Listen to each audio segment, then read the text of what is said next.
You're on.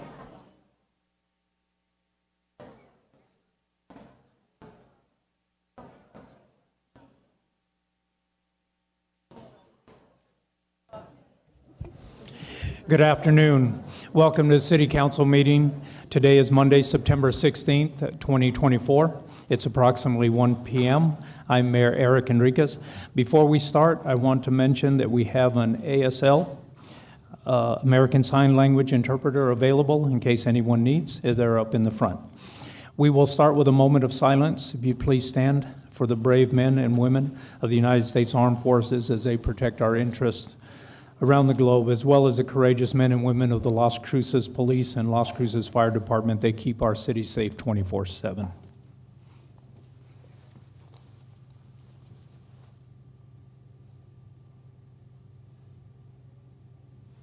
Justice for all.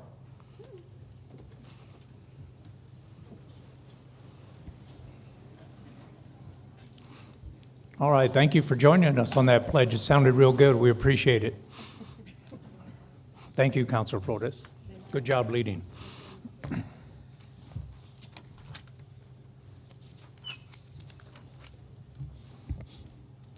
Next, we have presentations and certificates and proclamations. Okay, we'll have the mayor's top teens, and I'll be down there, and then joined by Councilor Flores for other proclamations.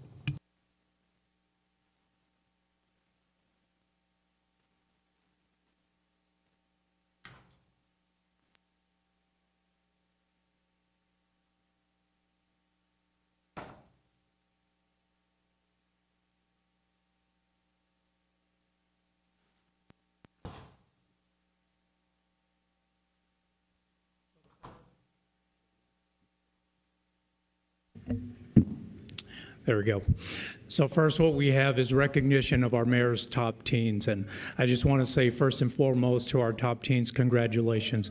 Congratulations to showing your leadership in your community. I see before us the future, but I definitely see presently today leaders of our community.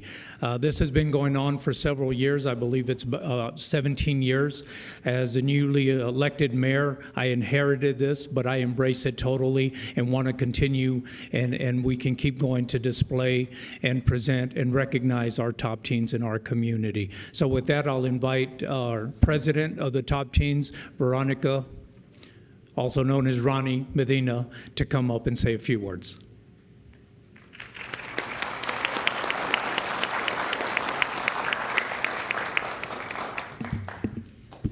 Good afternoon. Is that right? Yeah. Good afternoon, everybody. I am Veronica Medina. I am the president of the Mayor's Top Teens. This has been going on for 17 years, at which I have been a member all 17 years. And this is all a voluntary thing. We get no money. We go collect money and try to help with the top teens, but we get no money and help. So we're proud to show you the teens here, proud of the top teens who have accomplished quite a bit and who have struggles in life, but are very much in school and doing very well at school. So I'd like to thank you and congratulate you guys for being the mayor's 17th group. Thank you.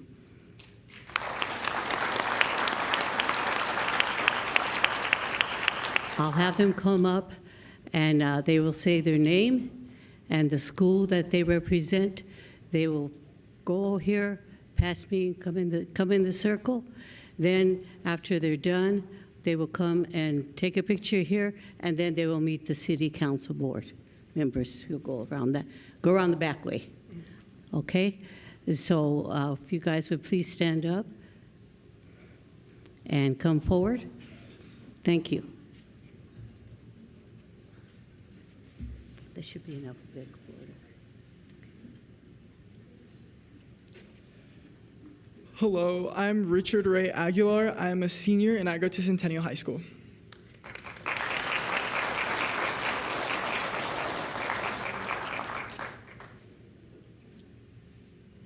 Hi, my name's Alexa Alamos. I'm a senior and I go to Las Cruces High School.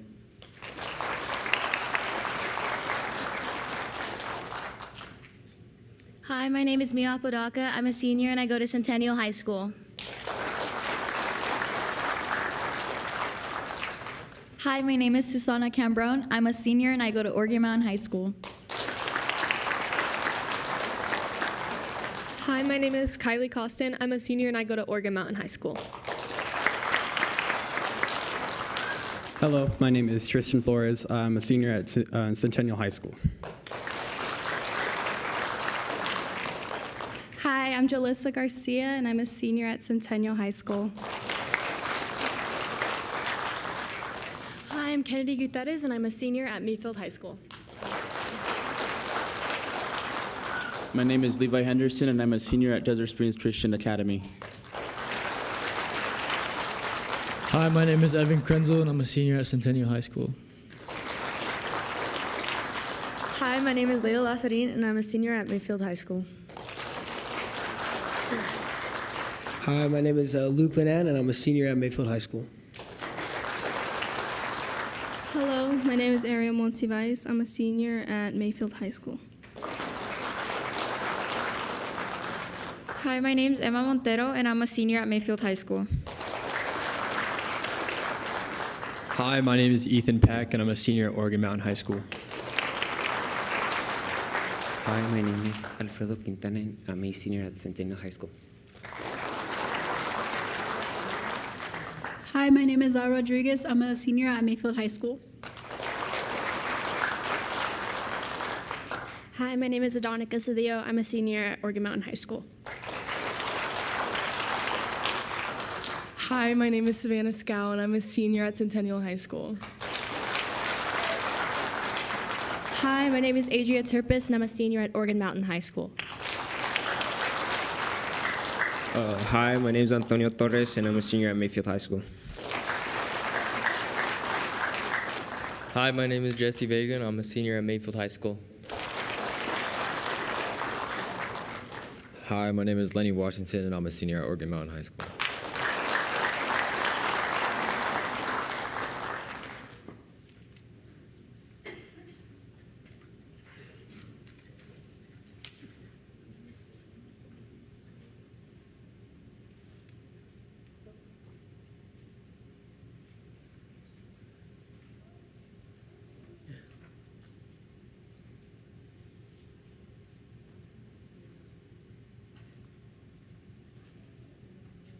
Okay, thank you, kids, for being a top teen. We'll go ahead and come this way and take a picture in front of here, and then you'll introduce you to the council.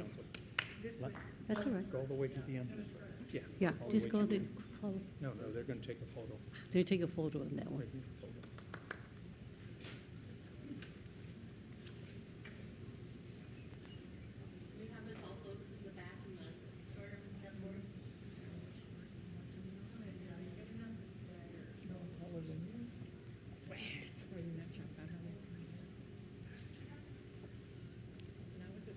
Short ones in front. 2 rows, 2 rows.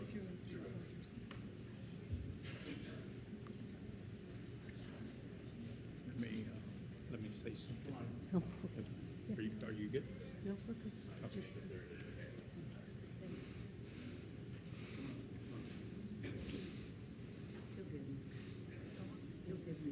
All right. Are we ready? Remember, guys, if you can't see the lens, they can't see you.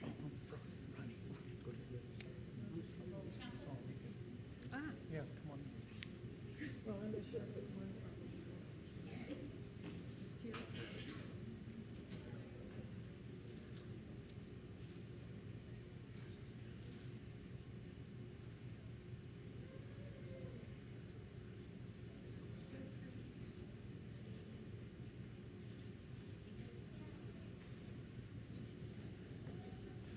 Oh, they're still taking pictures.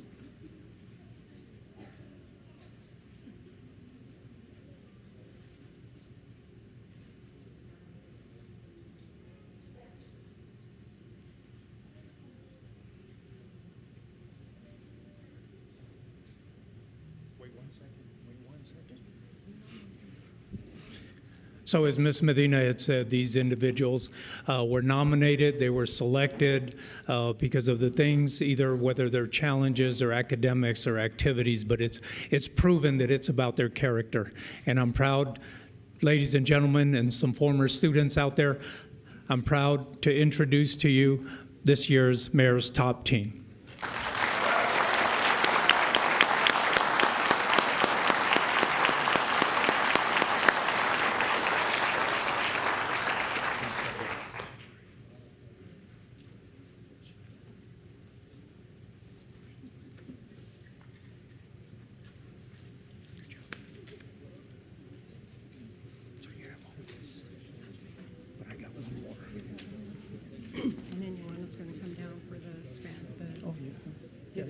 And I was going to wear my repeal, and I forgot. I should have taken it out last night when I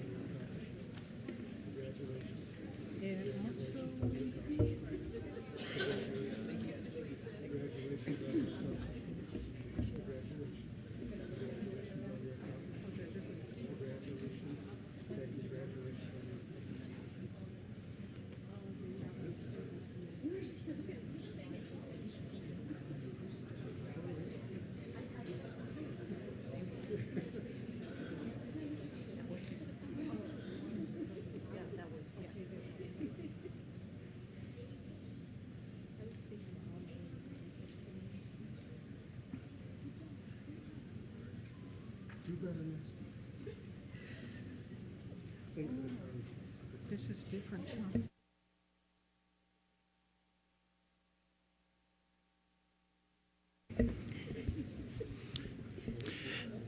Next, I would like to present a certificate of appreciation.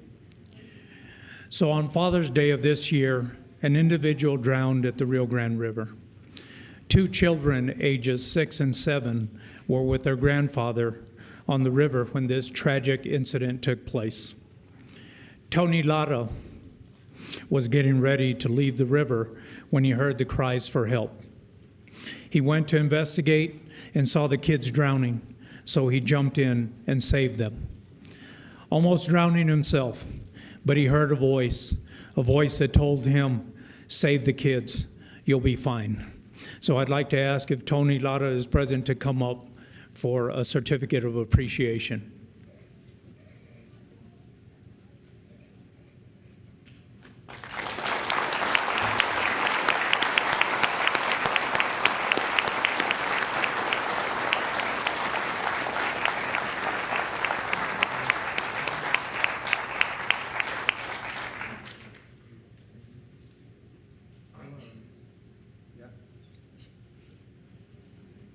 Well, let me read the certificate of appreciation. This certificate is proudly presented to Tony Lara in grateful recognition of his service during a time of crisis.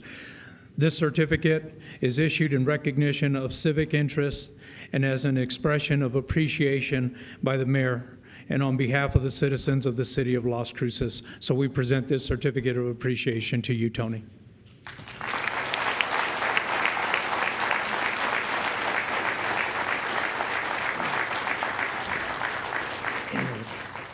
I just want to say thank you for this, and I just want to give all glory and honor to Jesus Christ. Thank you.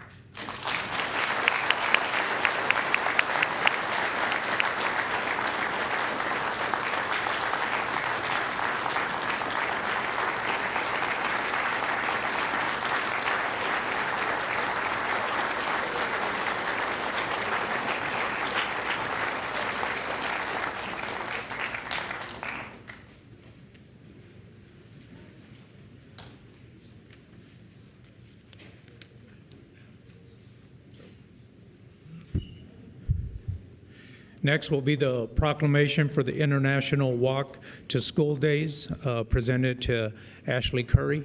Councilor Flores will present the proclamation.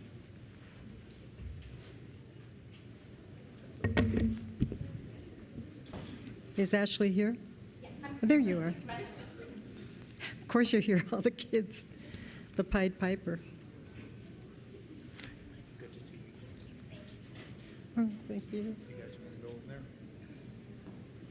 You guys walk to school? High fives. Give me some.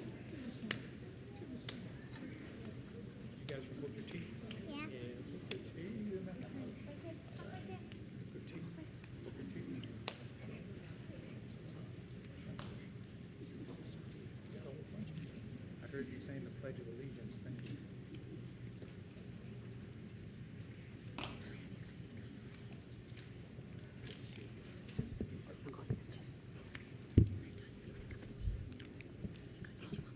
Ooh la la.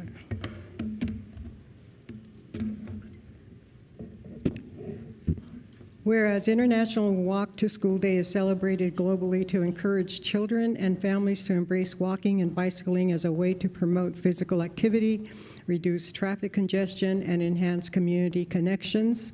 And whereas walking and bicycling to school can improve the health and well-being of students, offering them an opportunity to incorporate physical activity into their daily routines, thereby helping to combat childhood obesity and related health issues. And whereas International Walk to School Day provides an opportunity for parents, teachers, and community leaders to work together to create safer routes for walking and bicycling, addressing safety concerns, and promoting an active lifestyle.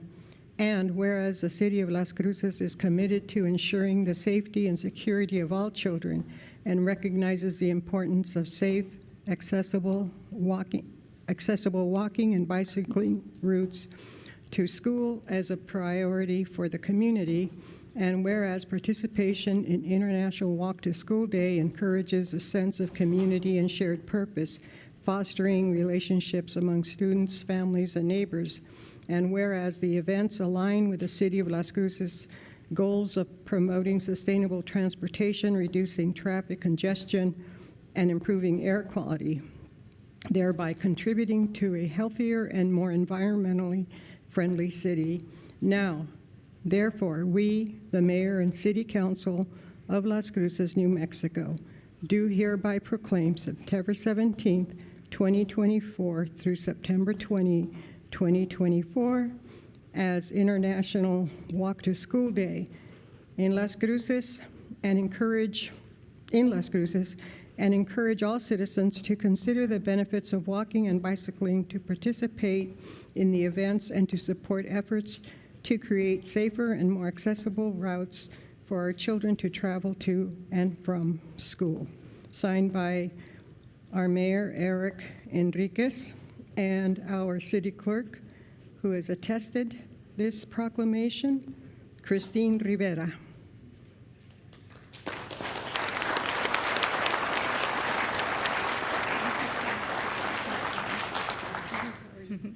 Councillor Flores, Mayor Enriquez, members of the council and members of the public. I'm Ashley Curry. I'm the Safe Routes to School coordinator, and I'm honored to be here with members of the weekly walking school bus from Booker T. Washington Elementary. This is a yearly event that we do. International Walk to School Day, as it implies, is celebrated around the world. But these kids at Booker T. Washington walk every single Friday. They gather together at Cardone Park and walk to school. We have 20 of our 25 elementary schools that have a weekly walk. So rain or shine, they are out there walking every single week. And we are so grateful to the city for the work that you've done to ensure that we have appropriate sidewalks, infrastructure in place to make it safe for our kids, to the police department, codes enforcement for walking along with us, and to Mayor Enriquez has taken on one of our elementary schools as a school that he walks with regularly, and I know many of our city council members have done the same. And so I just wanted to express my gratitude to all of you who have been a part of this and will continue to, and it's an open invitation to join us for International Walk to School Day this week or any other week that we walk. Thank you so much.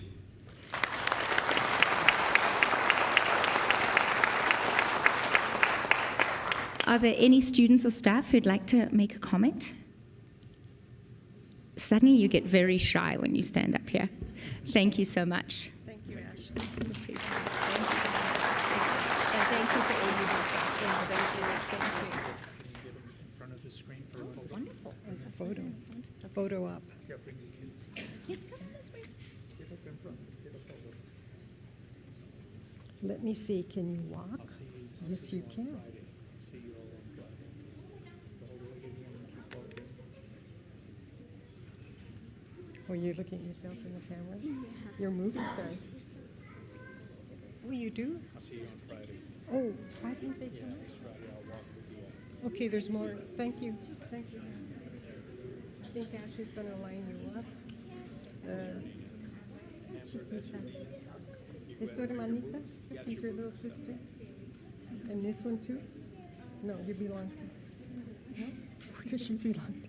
Hi, how are you? Not me.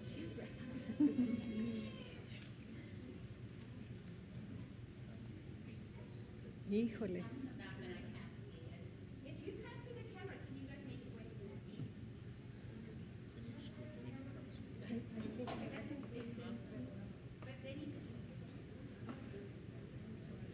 Maybe the front row can take a lead.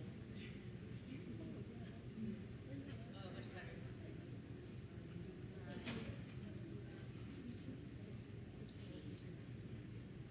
Ready? 1, 2, 3.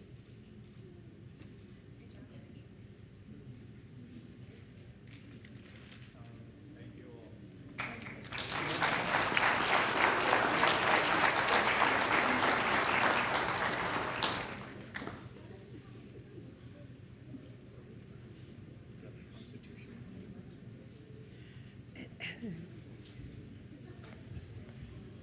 ¿A quién se la vamos a presentar? It's Deborah Hale. That one. That one. So, Deborah Hale. Okay.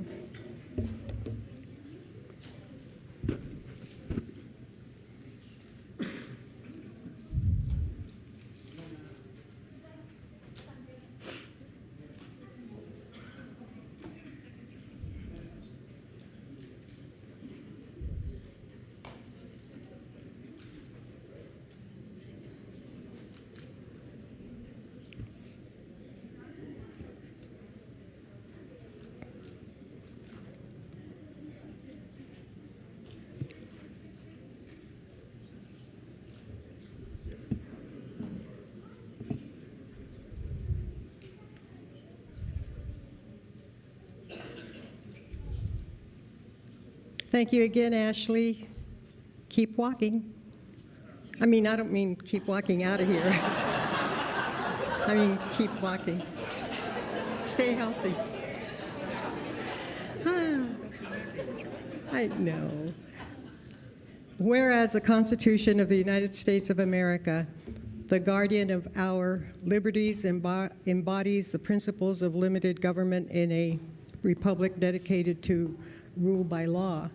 And whereas September 17, 2024 marks the 237th anniversary of the drafting of the Constitution of the United States of America by the Constitutional Convention, and whereas it is fitting and proper to accord official recognition to this magnificent document in its memorable anniversary and to the patriotic celebrations which will commemorate the occasion.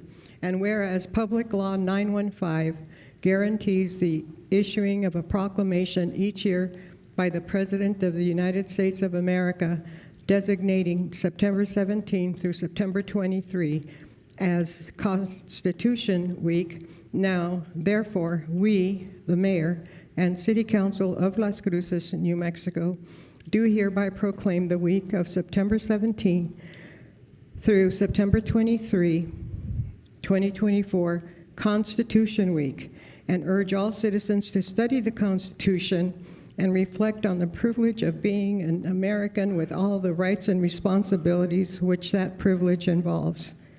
And this is presented to Deborah Hale.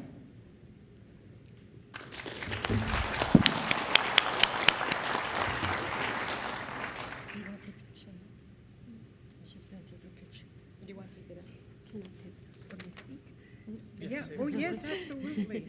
I want to invite any other DAO members that are here to come up and receive this as well. On behalf of the Doniana chapter of the National Society of the Daughters of the American Revolution and the citizens of Las Cruces, and we accept and thank you, Mr. Mayor, and members of the Las Cruces Council for this proclamation. The Constitution is the greatest legal document ever written. The Constitution is certainly the most influential legal document in existence. Since its creation 237 years ago, over 100 countries around the world have used it as a model for their own. And it is a living document, is one of the world's oldest surviving constitutions. And while the Supreme Court continually interprets the Constitution as to reflect on a rapidly changing world, its basic tenets have remained virtually unchanged since its inception, and unchallenged as well. People quarrel over its interpretation, but never do they question the wisdom of its underlying principles. This document, written 237 years ago, still plays an important role in our everyday lives. And watching all these young people and their future, it's exciting to see, and I hope that they will continue to be a guide for them.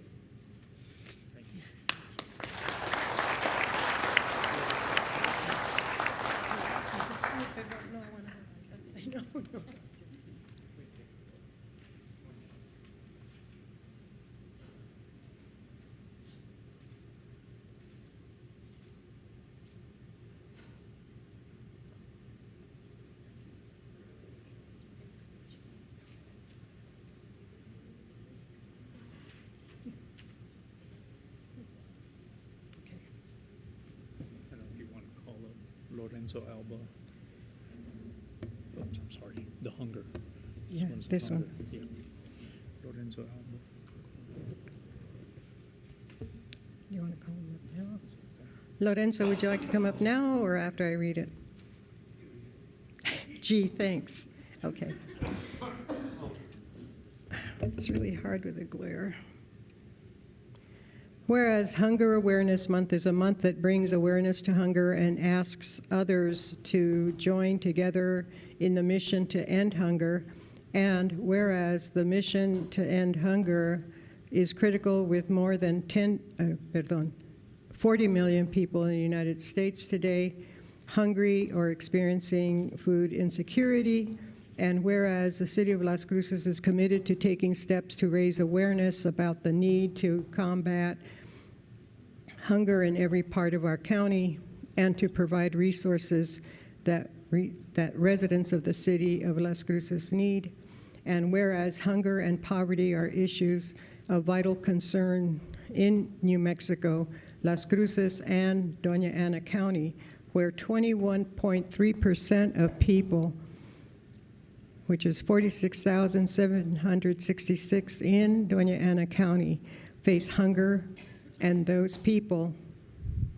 those people, 35.8% are in fact children, which is 16,742 who do not know where their next meal will come from.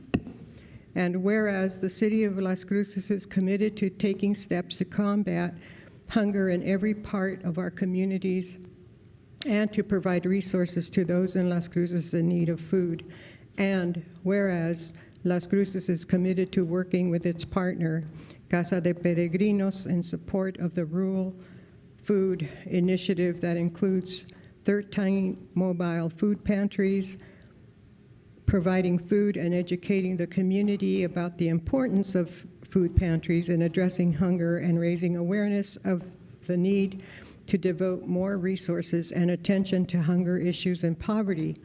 And whereas the month of September has been designated Hunger Awareness Month in order to bring attention to food insecurity in our communities and to engage the public in action, including volunteerism,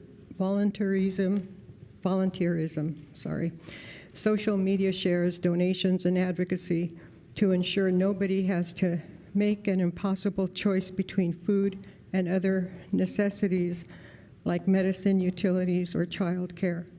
And whereas more than 25,813 Las Cruces residents receive meals provided by Casa de Peregrinos annually, and whereas Las Cruces is committed to working with Casa de Peregrinos and partners to help provide food, address hunger, and raise awareness of the need to devote resources and attention to hunger strikes. Now, therefore, we, the mayor and the city of Las Cruces, New Mexico, do hereby proclaim the month of September as Hunger Awareness Month. Lorenzo Alba, por favor.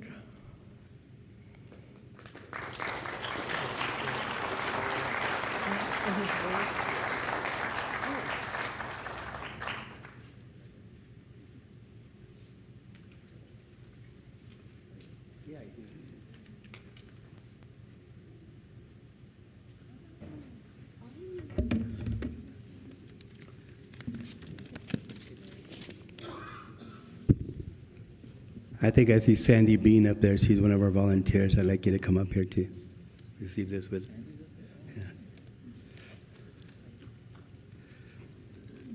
I actually want to thank you all for this proclamation.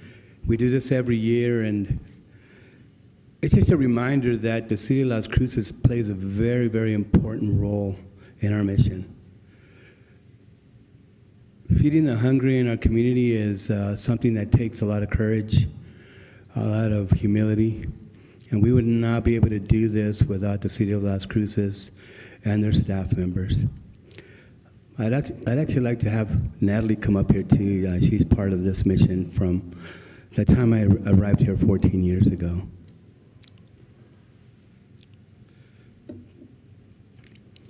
What we do in our community, not everybody knows all the ins and outs of what we do, but the bottom line on it is that our role here is to make sure that the families in our community have food on their tables every day. Not an easy task to accomplish when you're running on a shoestring budget, but it's absolutely critical work that we do. As my friend Cassandra Gonda used to say, it's one of those points that we need to make sure we address on a regular basis in order to basically make people aware of the resilience of this community. So thank you for being a part of that too, Cassandra.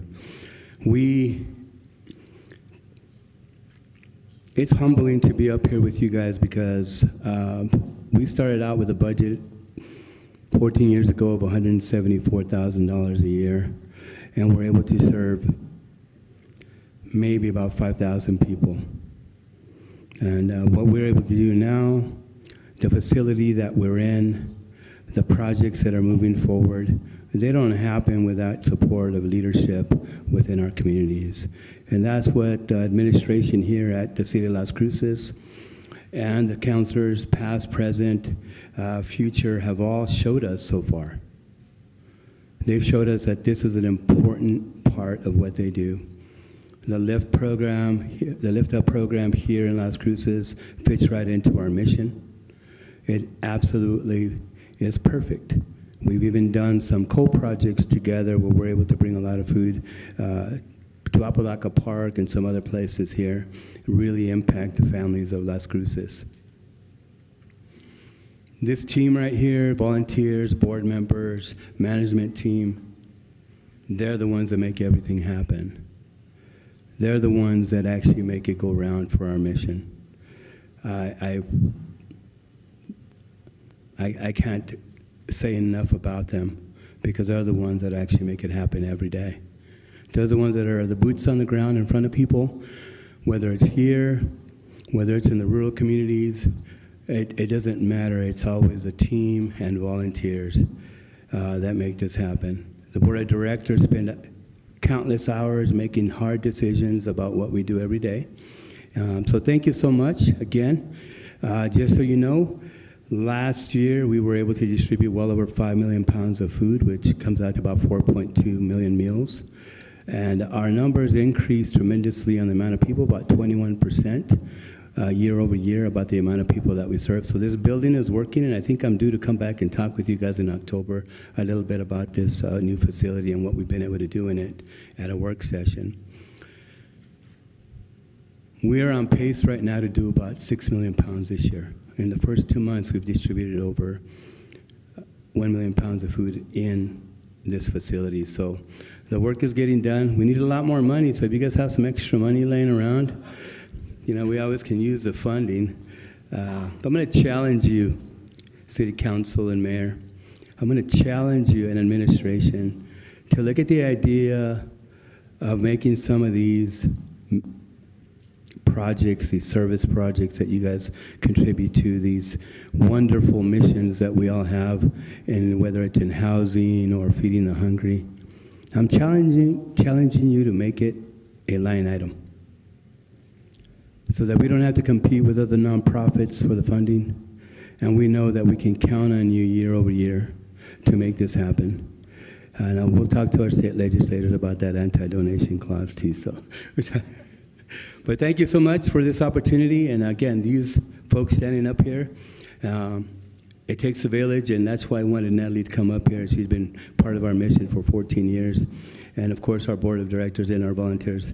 Thank you so much. And I think we got Steven Chavira up there, the new director over at El Caldito. Come and join us, Steve. Thank you.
Okay, the next proclamation is for Las Cruces Symphony Association Day.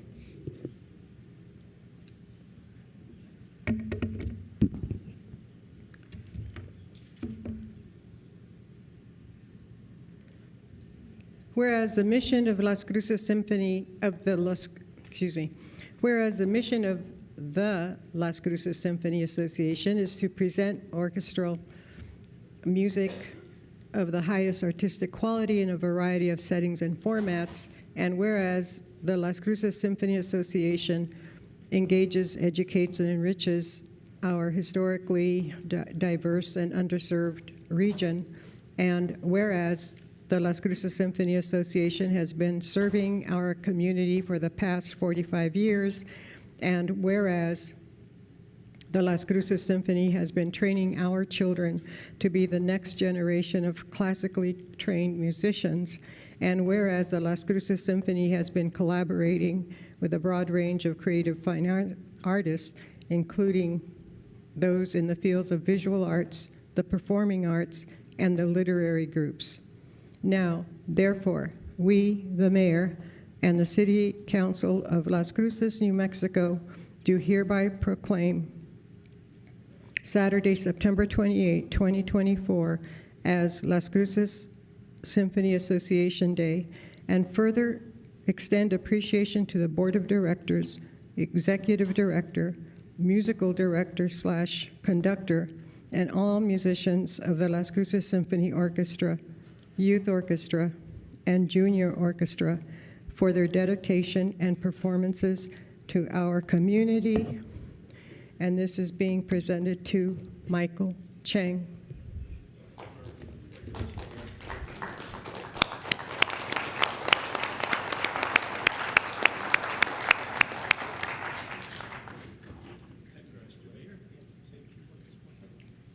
Okay, hold that while I say a few words. Well, you can hold it. And you can stand okay. up there. You can have the mic. Well, thank you. Let me have part of my board come up here. So on behalf of my board of directors, the executive director, our musical director, Ming Luke, I want to thank the mayor and the city council for recognizing not next Saturday, but the Saturday in 2 weeks, which will be our opening concert for the 24-25 season. I'm kind of recently a resident of Las Cruces, having only been here for 4 years, but I'm still surprised that when I talk to other Las Crucens, that they, even though the symphony's been here since 1976, they keep on telling me, you have a symphony here? I'm like, yes, we do. So this is meant to get the word out. Our opening concert in 2 weeks is the concert that we call Pictures at an Exhibition. It is, one of the pieces is Mr. Mazorski, who had an artist friend, Mr. Hartman, who, after seeing Mr. Hartman's display of art, created this piece. It was actually a piece of 10 movements for the piano. And then Mr. Ravel came along and reorchestrated it for the orchestra, for the symphony. So I had the idea, so we can collaborate with our other artists, to have the reverse. And so with the help of the Las Cruces chapter of the New Mexico Watercolor Society, about 19 artists, local artists, heard the piece, a recording of it, and were inspired to paint a watercolor. So these pieces will be on display at the symphony on Saturday night, and you patrons will listen to the symphony and see the artwork, and then vote and decide which piece you like the most as being inspired by the piece. So again, on behalf of the directors, I thank the City Council, Mr. Mayor, thank you very much, and come to the symphony.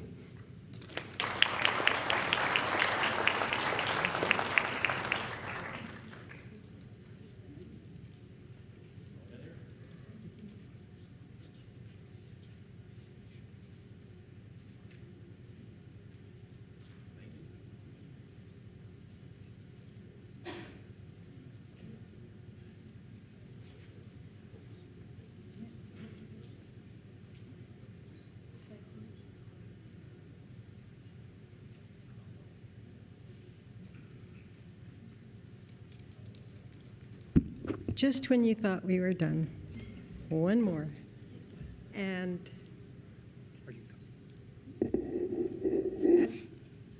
Mayor Pro Tem will come down. This is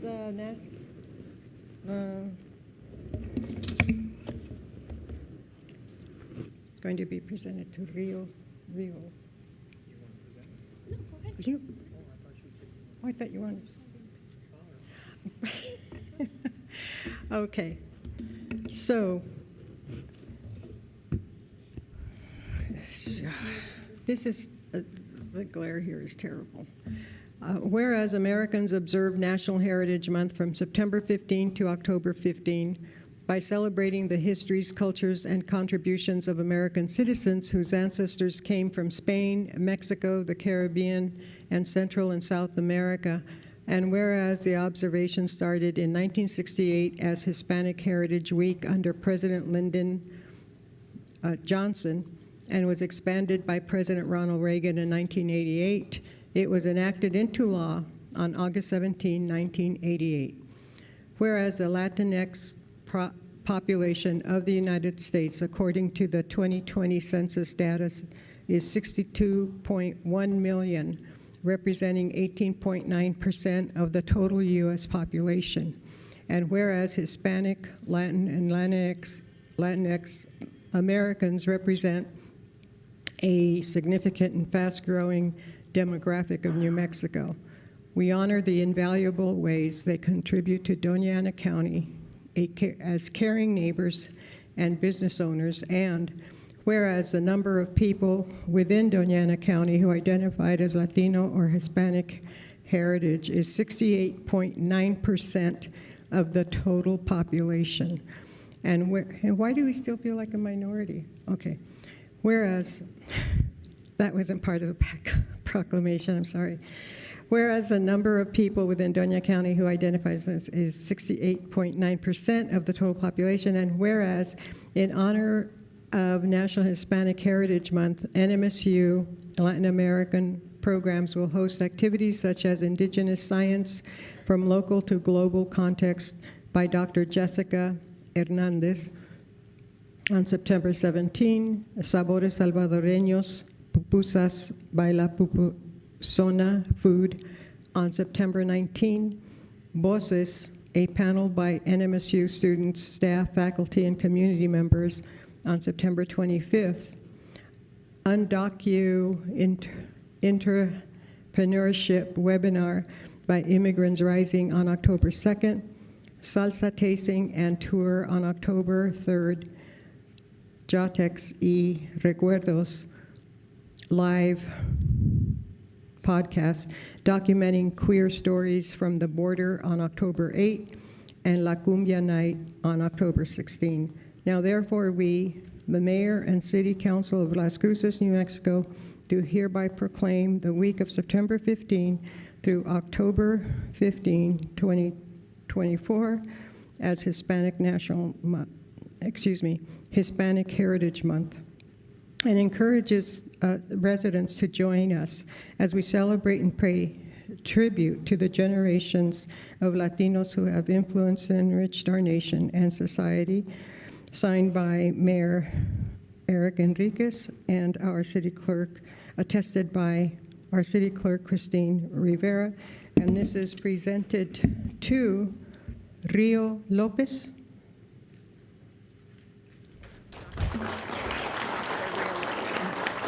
Dr. Rio.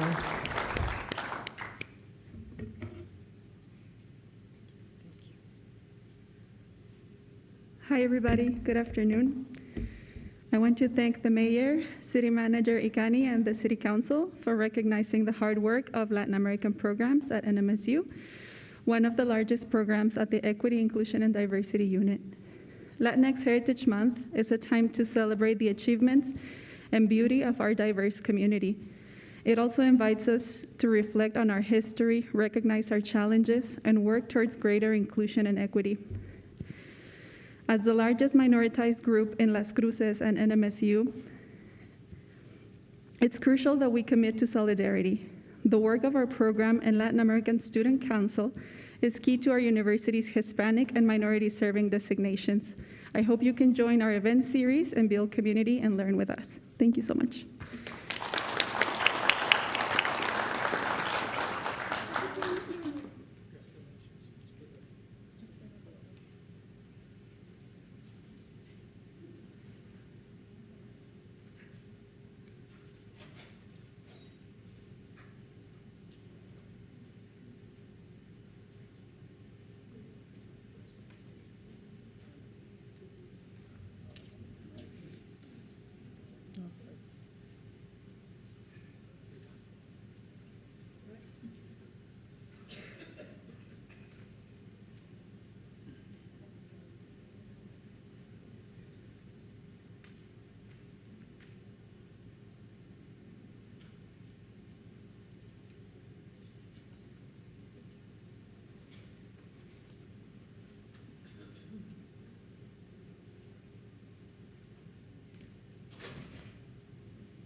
What's next on the agenda? Next, we have Jobs of the Week by Sarah Rainey. But before we do that, do we have Councilor McClure? Okay. Councilor McClure would like to join us Zoom. So we need a motion and a second. So moved, Gorin. Second by Flores. This is on the motion to allow Councilor McClure to participate via Zoom. Councilor McClure? I'm not sure she'll be able to. Okay. Councilor Matisse is absent. Councilor Graham? Yes. Councilor Cran? Yes. Councilor Flores? Yes. Councilor Bencomo? Yes. Mayor? Yes. Okay. Do we have Sarah Rainey for Jobs of the Week?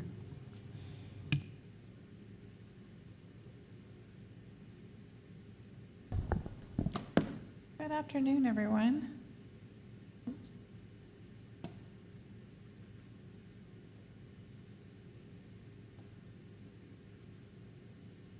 All right. My name is Sarah Rainey. I am the one-stop coordinator for the Southwest Region of New Mexico Workforce. For the Jobs of the Week, we have a Transit Operator 2 for the City of Las Cruces. That position starts at $19.51. At this time, it's a continuous posting. There's also an Urban Planner for the City of Las Cruces. That position starts at $53,000 and the posting closes on the 2nd. For White Sands Missile Range, there's a mechanic automotive generator. There are actually 2 positions listed, so check that one out. That one position, the posting closes in February. We also have for the American Red Cross, a multicultural digital marketing manager. The position starts at $75,000 and the posting closes on the 13th of September. We have the store manager for the Sunglass Hut at Mesilla Valley Mall. Position starts at $31,000 and the posting closes on the 13th. We have an HVAC installation helper for 4FMI LLC. That position closes on the 14th. Actually, we also have this week, this Wednesday, we have the Job Readiness, our monthly outreach at the Community of Hope. This is for those patrons and customers and residents of the Community of Hope. We reach out to them and help them with their resumes, their interview skills, job readiness, and all whatever it encompasses for them, the tuition assistance, anything that they're needing in their job search. I wanted to remind you all, sorry, I'm tripping over my tongue today, remind you all that we're still open till 6 p.m. in our Las Cruces office. 8 a.m. to 6 p.m. We are not closed during lunch, so we're open all those hours for everybody to come by, check out what you need to check out with our team workers there. Also, you can check us out on employeeNM.com and all of our social media. Thank you. I have a question. Yes, ma'am. Oh, ma'am. Page 2. I have a urban planner, City of Las Cruces, yada yada, closes 9/2/24. I think that is that this a typo? is actually our previous. I don't think that this was my most recent slides. I did notice that one was in there. Yeah. I just want to make sure people. So is that position open? Is that a That typo? position, I mean, that one would be closed by now. The multicultural marketing manager, that one is closed as of now. I think this is our last week's slide, or the previous week, because we weren't here last week. So I think that there might have been a mix-up in the slides that were presented, but. Okay. But we will get those updated, and we'll make sure that anybody that's interested in, especially the city of Las Cruces, Doña Ana County, and our local jobs, come by and we can get you set up with all of those. Great. Thank you. All right. Thank you.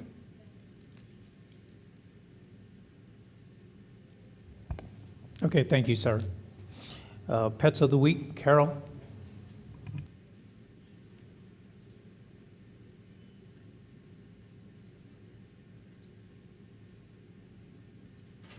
Good afternoon. My name is Carol Nilsson. I am the Digital Content Specialist with the Animal Services Center of Mesilla Valley.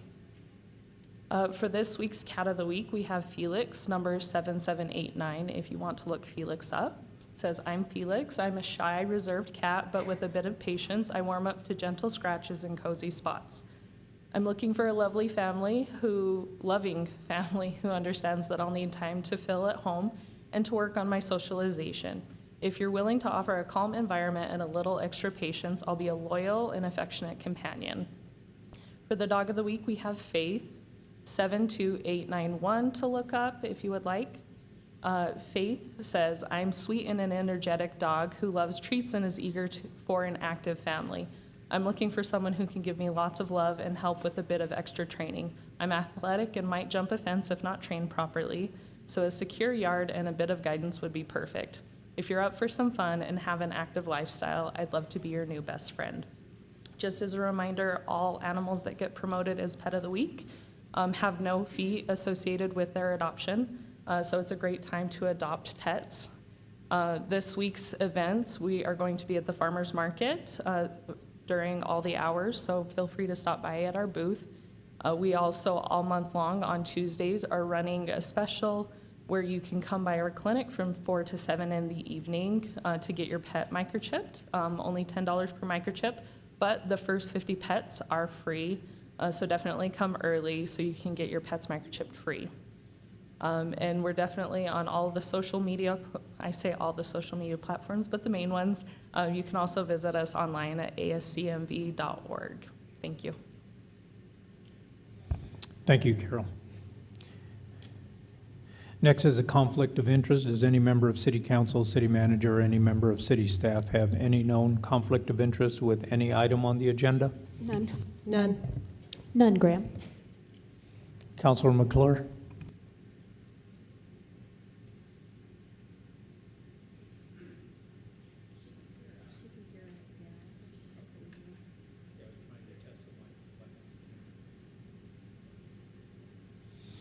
Okay, seeing none. Next, we'll go to public participation. Katrina will be up there to escort you as you come up to speak. You'll have 3 minutes to speak. You cannot speak on any pending litigation or any item that's on the non-consent agenda today. Thank you.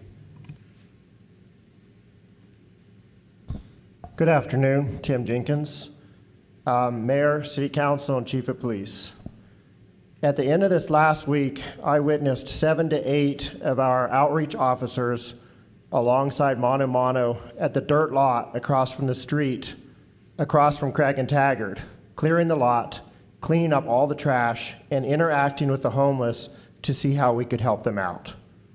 I witnessed many of these homeless people literally picking up their tents and putting them on carts and wheels and driving their entire tent away around the corner from our officers.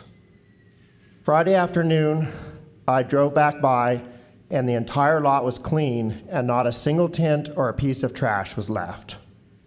I left town for work early Saturday morning and returned Sunday midday. When I drove by on Sunday, not only were their tents set back up, but trash all over the place again, and about 10 or 12 homeless camping out in front of Casa de Peregrino with a hammock set up in front of the front entrance of the store. It seems to me that we are all pushing as hard and as fast as we possibly can for housing for these individuals when they are not even willing to help themselves. I truly believe in my heart that we are putting the cart before the horse, and we really need to focus on the mental health and the drug addiction of these individuals. It literally makes my heart hurt to see what this city has become. We are here to help and support you guys in whatever way we can. Please help us. Thank you.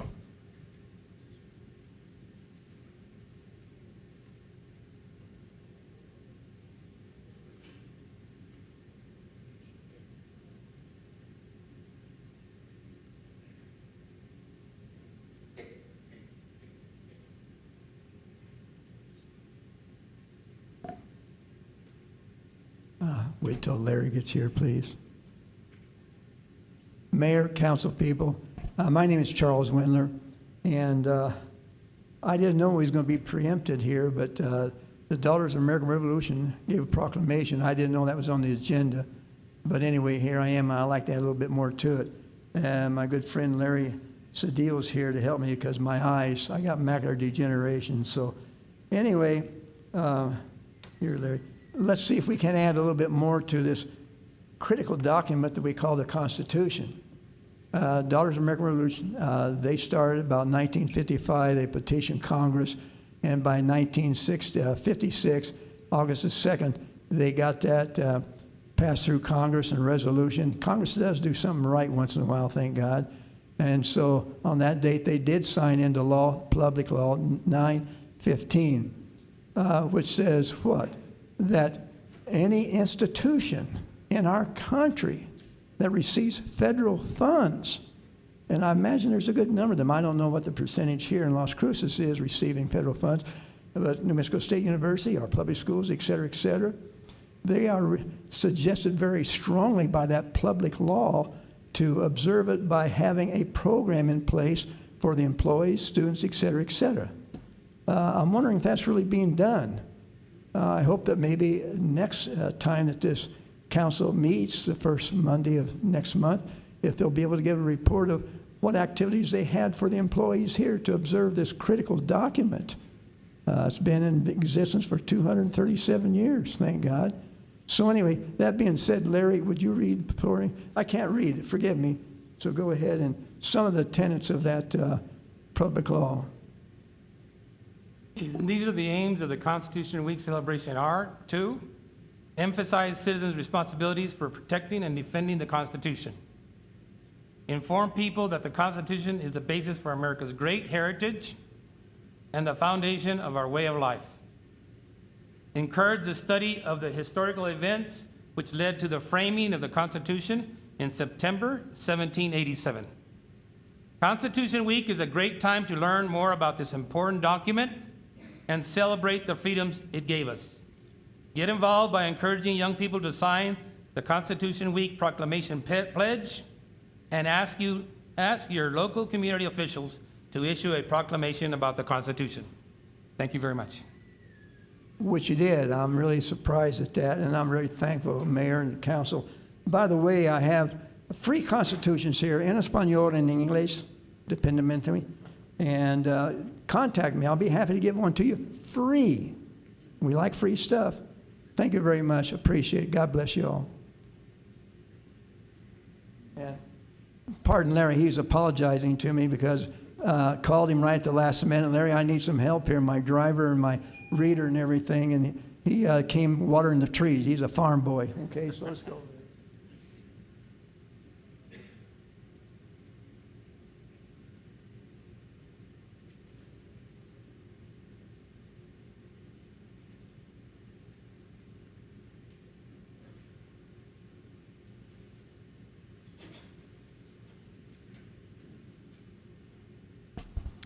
Good afternoon, Mayor Enriquez, Mayor Pro Tem Bencomo, and councilors. My name is Terry Miller, and I'm a board member of the Children's Reading Alliance.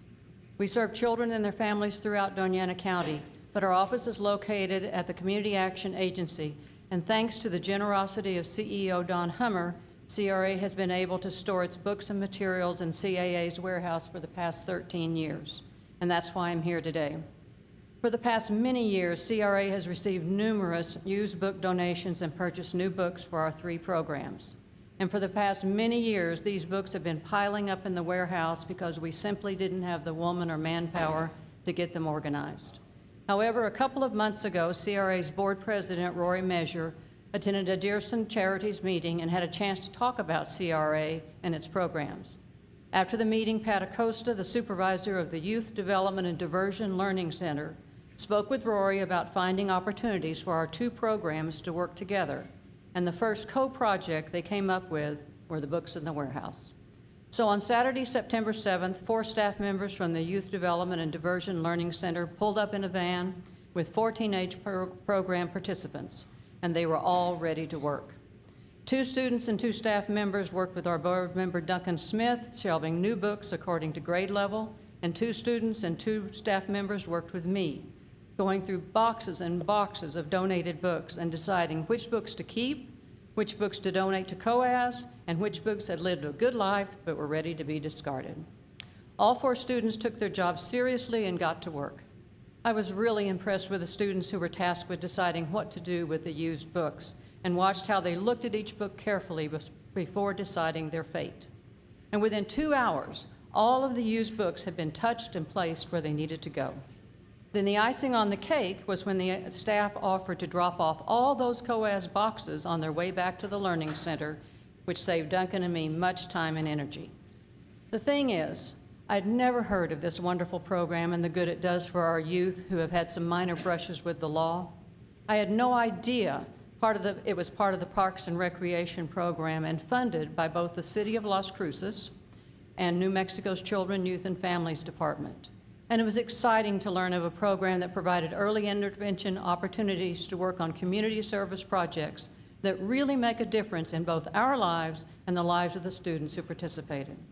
So I'm here today to not only talk about how grateful I am for this program, but to thank you, Mayor Pro Tem Bencomo, counselors, and the Parks and Recreation Department for supporting the Youth Development and Diversion Learning Center and its amazing dedicated staff. Henry Ford is quoted as saying, coming together is a beginning, keeping together is progress, working together is success, and I want to add, for us all. Thank you.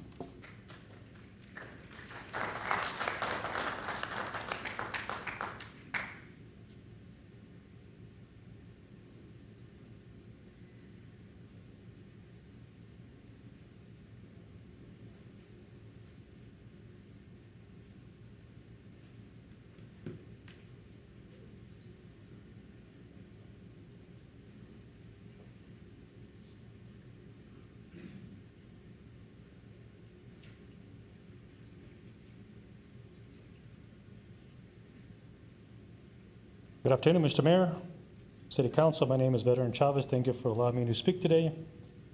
We have Hispanic Heritage Month, but no national holiday honoring Hispanic or Latinos.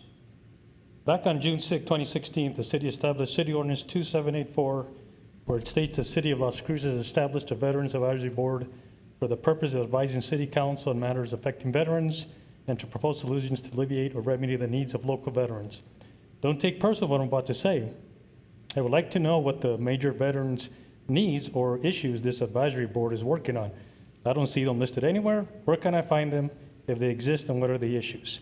What is the city and this board doing to address these issues if they do exist? I see this meeting as a staff meeting with each veterans organization and chair providing what they have done during the past month, but I don't see any significant issues that have been identified by this board and what steps are being taken by this board to address them. Is there a one-year plan that lists the goals and priorities of this board? In my opinion, there should be at least a minimum of 10 issues this board will work on next year, 2025.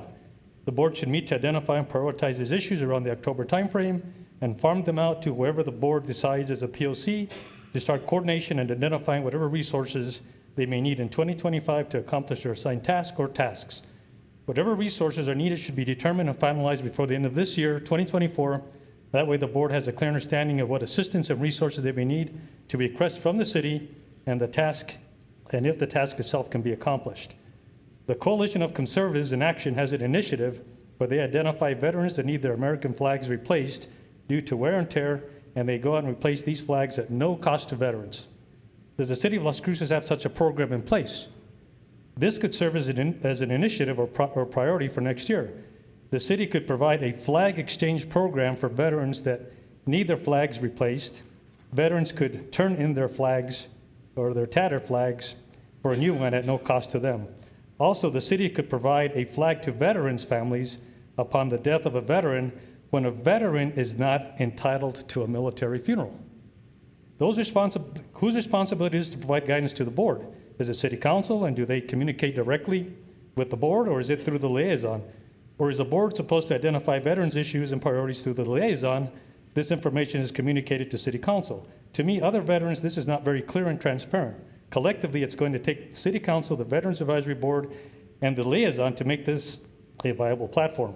Maybe it's time to develop and issue a survey to the community to identify veterans' issues and then prioritize the issues the city and board plan to address.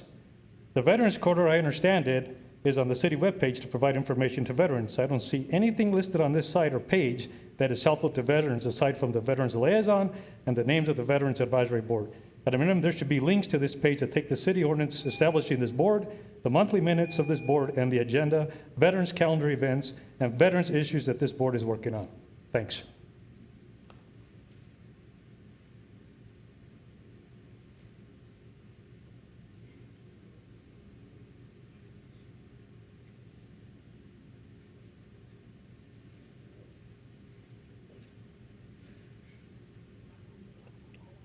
Good afternoon, Mayor, Chief of Police, Chief of Fire.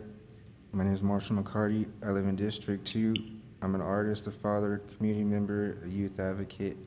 Today, I'd like to propose to the City Council an idea I have for a mural in honor of Officer Hernandez, the police substation adjacent to the dog park is the location I'd like to do it. As we all know, Officer Hernandez honorably sacrificed himself in service to our community.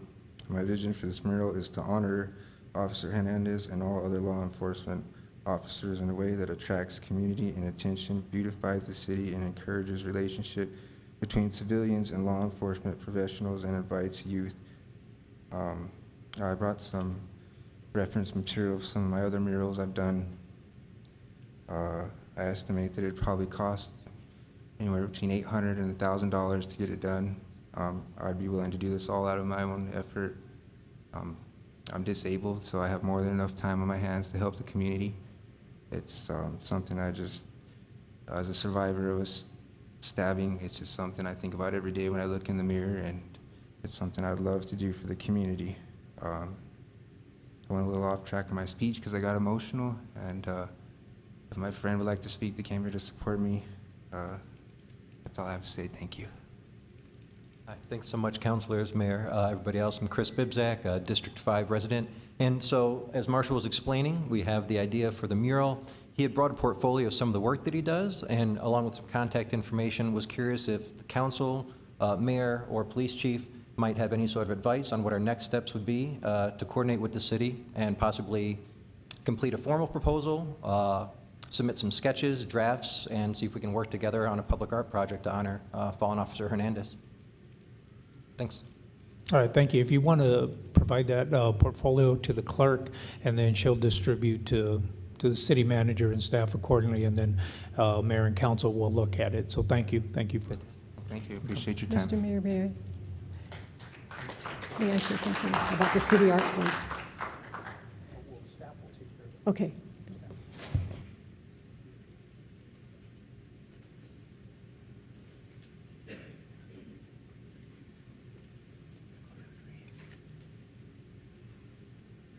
Good afternoon, everybody. Sorry.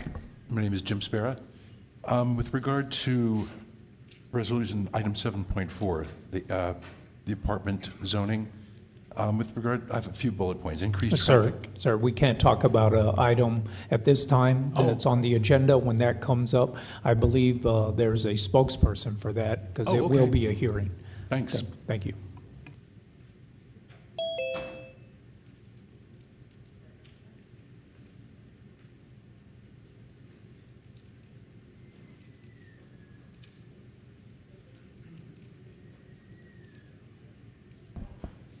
Good afternoon, City Council.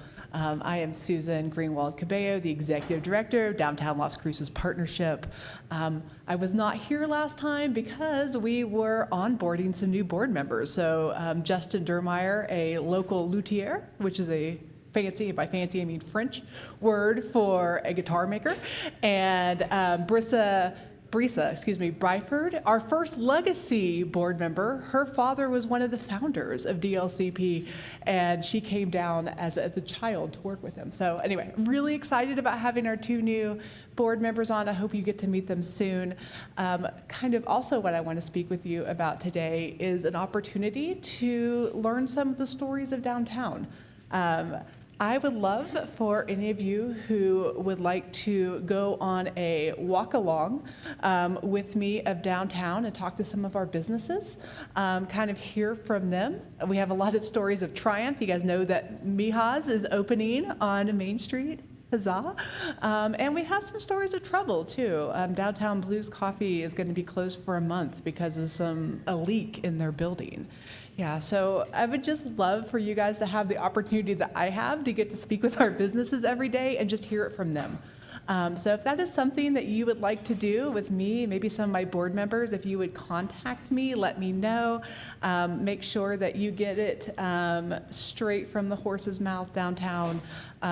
Hopefully it won't be as exciting as a ride-along with Chief Story, but hopefully as informative. Really show you guys that downtown just isn't a District 1 thing. Downtown is for everyone in Las Cruces. So hope to hear from you soon. Thank you. Test, 1, 2, 3, test. Test. Yes, we can hear you now, Counselor.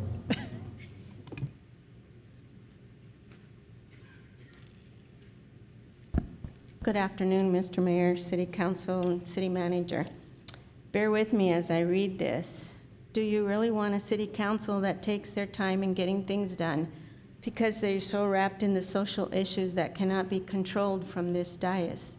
In many years past, there was so much for the council to concentrate on that involved the everyday lives of the citizens that should be represented. Safety in our neighborhoods, outreach to our seniors, mental health, children's programs. Dolores, just for the record. Dolores Lucero. Thank you. And well-paved roads in everyone's neighborhood. Now we see in the paper that we have a high rate of car theft and burglaries throughout our city. The unemployment rate is higher than that of the state, and we don't have many new jobs that pay more than minimum wage coming to Las Cruces. In fact, back in 2003, I was talking about our students leaving our community for better opportunities and how we needed to stop the drain. Here we are 14 years later, and every elected official still talks about stopping the drain. Seems to me that we have no priorities in place for this task. We have so many talk about mental health and how much help is needed, but we can't fund a facility, not even the one that is run by the county and shut down several times. Funds to be, the Just Weed It program, some of you might remember that, is a great gesture at clearing weeds and trash as stated in the manager's letter. But we have a tent city that continues to grow, homeless children and senior centers such as Mesilla Park that has at its best days 20 seniors at any time. I read this to you because I wrote this on October 9th, 2017, and it was printed in the Las Cruces paper at that time. Does many of these things still sound familiar to you? Are they still happening? Are we still talking about them every single day? Just today, you had some amazing people here, students, children, and people working for the community, volunteers. But this budget has grown substantially over the last 7 years that I wrote this. There have been salaries increased, almost doubled, since the last city manager I worked for. But the problem is not money. The problem is dedicating the time that it takes to get it done, one project at a time. Many of us have stood here and talked to you about the homeless, about the senior citizens. It's sad to me to hear Lorenzo Alba talk about increasing food every single year. We should be sad about that, not I give him big kudos. He's worked very hard at feeding our community across this county. But these situations continue to grow, and until we target them and make them 100% priority in our community, this is my hometown. This is not something I'm very proud of right now. Thank you.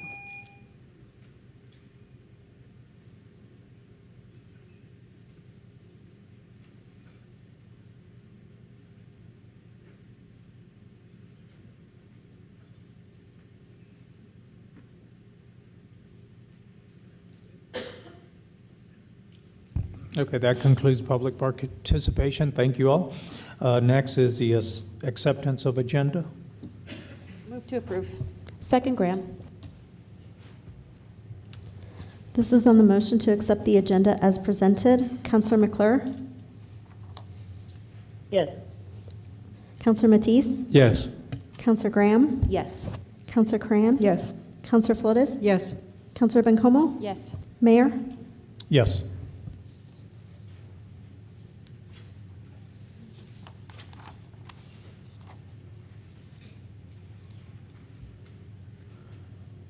Next is resolution and ordinance for discussion. 7.1, Resolution 25-035, a resolution authorizing the City of Las Cruces to accept grant awards from NMDOT. Crystal Silva. Move to approve. Second, Corin.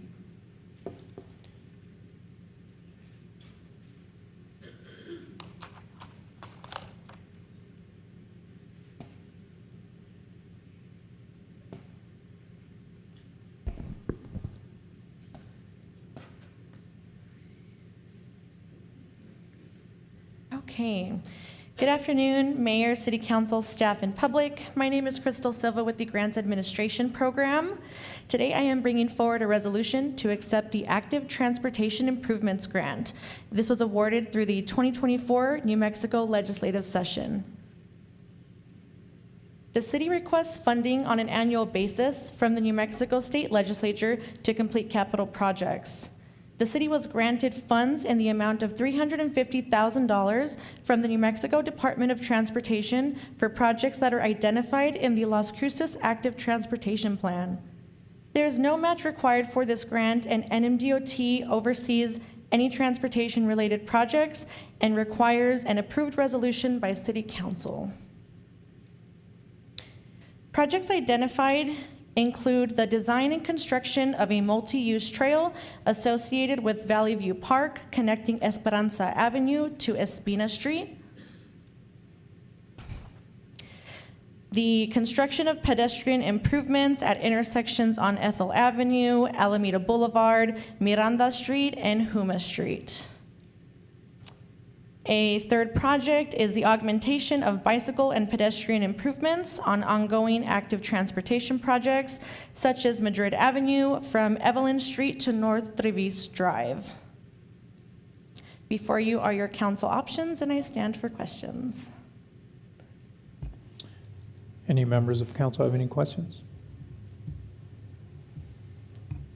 No, seeing none. Christine, go ahead. This is on the motion to approve Resolution 25-035. Councilor McClure? Yes. Councilor Matisse? Yes. Councilor Graham? Yes. Councilor Cran? Yes. Councilor Flores? Yes. Councilor Bencomo? Yes. Mayor? Yes. Next is 7.2, Resolution Number 25-036, a resolution approving a reimbursement agreement between the City of Las Cruces and Sierra Norte Development. Move to approve, Graham. Second, Corin.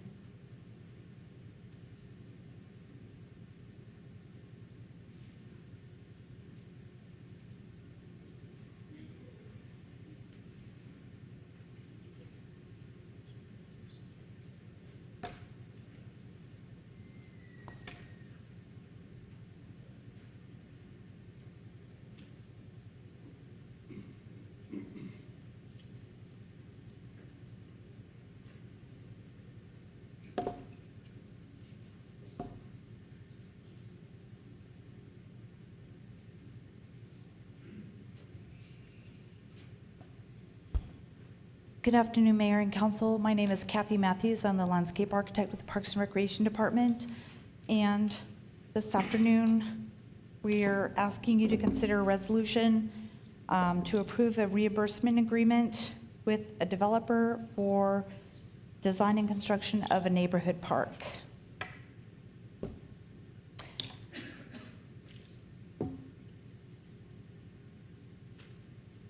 So the National Recreation and Park Association research finds that parks foster positive social interactions and increase social capital.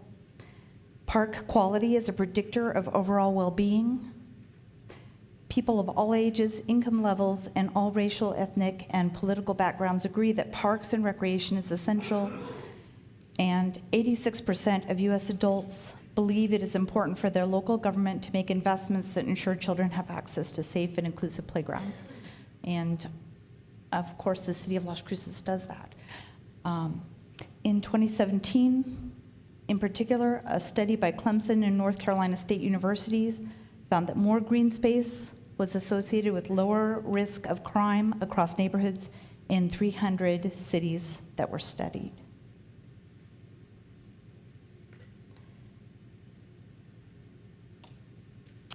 The park under consideration today is located east of Red Hawk Gulf Road and south of Arroyo Road.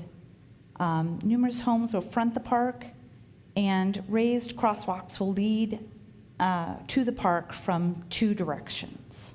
So there will be lots of access to this particular park. The agreement with Sierra Norte is for reimbursement of design and construction costs for the neighborhood park at the Metro Verde Arcadia Phase 3 subdivision. The neighborhoods that will be served by the park include Metro Verde Arcadia Phases 2, 3, 5, and 6, and Metro Verde North Phases 2 and 3.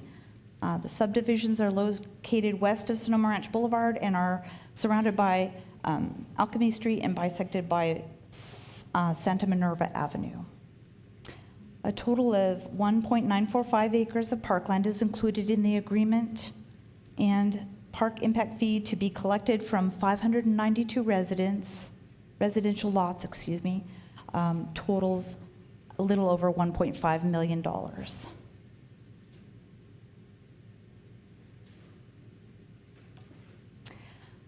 The park design includes typical neighborhood park amenities, picnic shelters, tables, shade, play equipment, turf grass, and shade trees. And it also includes a half sport court, as illustrated in the center photo, a storybook walk, and a native plant landscape area. And with that, I'll be happy to stand for questions. Thank you, Kathy. Any questions, Council? Councilor Flores? Yeah, I have a question. Maybe I'm too dense to understand, but the reimbursement goes which way? Do they reimburse us or we reimburse them? Mr. Mayor, Councilor Flores, the reimbursement is to the developer of park impact fees paid. So the development pays the park impact fees, and in exchange for design and construction of a neighborhood park, the city will reimburse. Thank you. Thank you, Mayor. Anyone else? Yep. Christine? This is on the motion to approve Resolution 25-036. Councilor McClure? Yes. Councilor Matisse? Yes. Councilor Graham? Yes. Councilor Coran? Yes. Councilor Flores? Yes. Councilor Bencomo? Yes. Mayor? Yes. Next is item 7.3, resolution number 25-037, a resolution maintaining the existing park land use assumptions and park development impact fees and continuing the collection and expenditure of park impact fees. Move to approve, Corin. Second, Graham. Good afternoon, Mayor, members of City Council. Catherine Harrison Rogers, for the record, with Parks and Rec. Hopefully this will be a relatively simple resolution today since we are just keeping things the same. So the code, Chapter 33, requires that development impact fees can be developed for public safety, parks, and utilities. Every 5 years, we're supposed to do a review of the land use assumptions and impact fees. Land use assumptions are basically how we're growing, the density that we've encountered over the last 5 years, types of land uses, things of that nature. And the impact fees are those fees that we collect from developers as things are developed so that we can maintain our same level of service with public safety, with our utilities, and with our park system. In July of 2019, the last review of the land use assumptions and park impact fees occurred for Parks and Recreation. This coincided with the Parks and Rec master plan that was adopted that year in close coordination with Elevate Las Cruces. They were done at in close proximity and by the same consultant. Ultimately, land use assumptions, as I described, will identify the service area, and that is the municipal limits of the city of Las Cruces, and it projects those types of changes in population densities and a number of other things. And of course, the development impact fees are those fees that we impose again to continue that level of service, as I had mentioned earlier.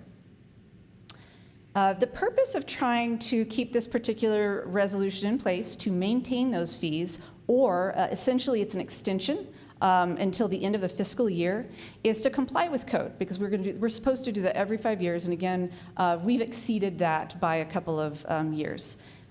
This is also so that we can coordinate with Realize Las Cruces. As you know, we're going through this code rewrite, and part of that, we are considering whether or not to include neighborhood parks as part of infrastructure during the construction of subdivisions.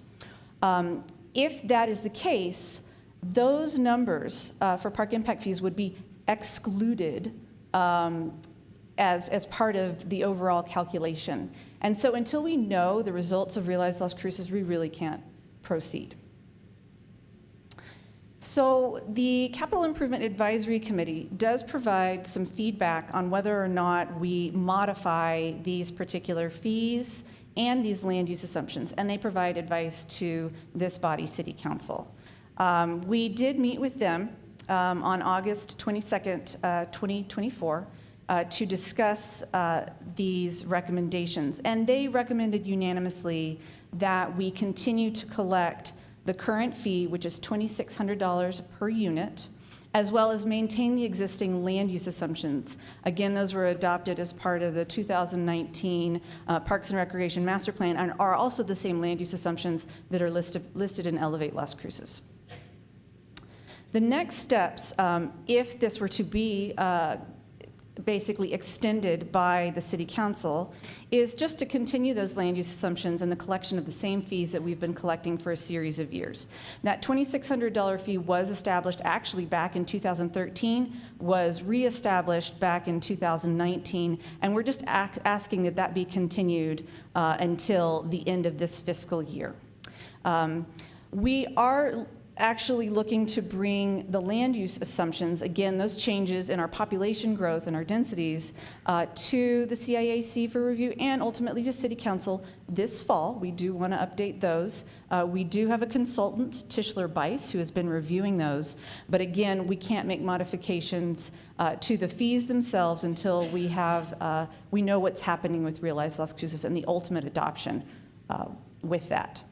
And so we're looking, again, to continue those fees, adopt Realize Las Cruces, and then finalize that park impact fee study to see if those need to change based on the results of that, and then recommend those changes both to Parks and Rec Advisory Board, to the CIAC, and then ultimately to Council for action in advance of the end of the fiscal year. And with that, you have a couple of options. You can vote to approve to retain those fees and again continue those land use assumptions. You can vote no. You can vote to amend those or vote to table today. And I'd be happy to answer any questions about that. Thank you, Catherine. Mayor Pro Tem? Thanks, Catherine. I just have one question. And you mentioned the end of the fiscal year. That is the timeline that we have right now for the extension. Yes, ma'am. Councilor Bencomo, Mayor, members of City Council, yes. Because we have had a significant amount of study and we've been working with Tischler Bice and we're waiting for the culmination of Realize the end of the fiscal year for our purposes related to the park impact fees and land use assumptions will be June 30, 2025. Okay. Between now and then, will we be having some work sessions on this? I do anticipate that we can have some work sessions just to explain what we're doing, the results of Realize and how they impact one another. And I'm happy to add that to the schedule once we are a little bit more clear in terms of how Realize is moving forward. And we're hoping, of course, that that will be sooner than later this fall and then ultimately in the winter. Yes, thank you so much. I appreciate that. You're welcome. Councilor Corinne? Thank you. My question was very similar. Thank you for this presentation. I'm really invested in park impact fees and the ongoing conversation because I do want us to have really a deep dive. Even the previous agenda item really begs this conversation. So I would like for us to have a very serious conversation about this and make sure that we have a lot of inputs before we sort of do the updating. So I'm hoping in the spring we can have this conversation, because I will just go on the record and say I don't think our park impact fees are enough. And I know that's an unpopular position, but I'm going to put it out there that I hope that the conversation can really help make sure that we're understanding what our needs are and what our service is and how we're affecting sort of our overall park infrastructure in the city. So I'll stake my unpopular opinion now and ask for more study in the spring. Thank you, Catherine. You're welcome. Councilor Matisse? Thank you. The question is, being on the council 9 months now, I just like a little history on the impact fees, where we are on the balance, and then are the impact fees strictly dedicated to the parks? Is it restricted to parks improvement only? Is it a restricted fund? Members of City Council, Councilor Matisse, Mayor, the park impact fees were originally established in 1995. They have, according to our studies, not ever been quite enough to account for continuing what we consider our level of service, basically the amount of park acreage per resident in the city.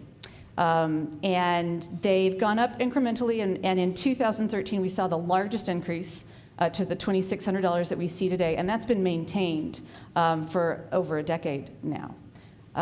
Wait, excuse me, what year was that, 2016? 2013. 2013, Mm-hmm. Thank you.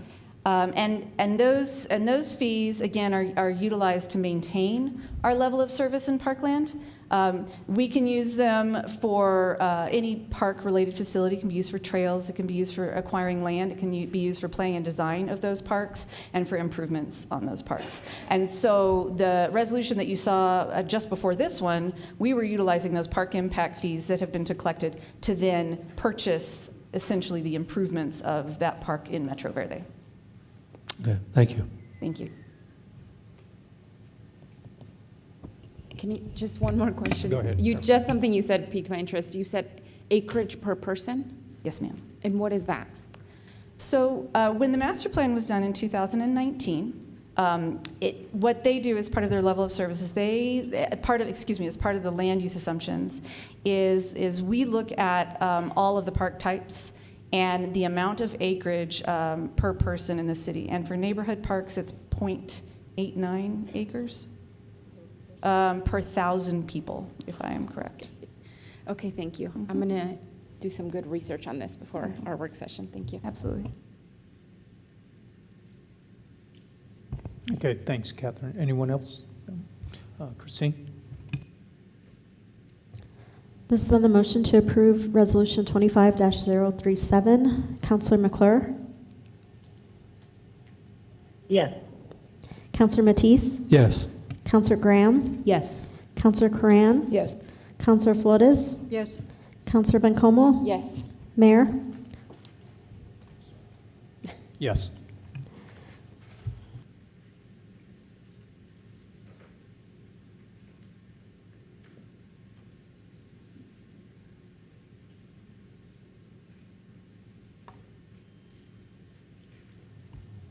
Next on the agenda is item 7.4, and this one is a hearing or an appeal, and requires the following individuals to be sworn in: Adam Ochoa and Sandy Ben.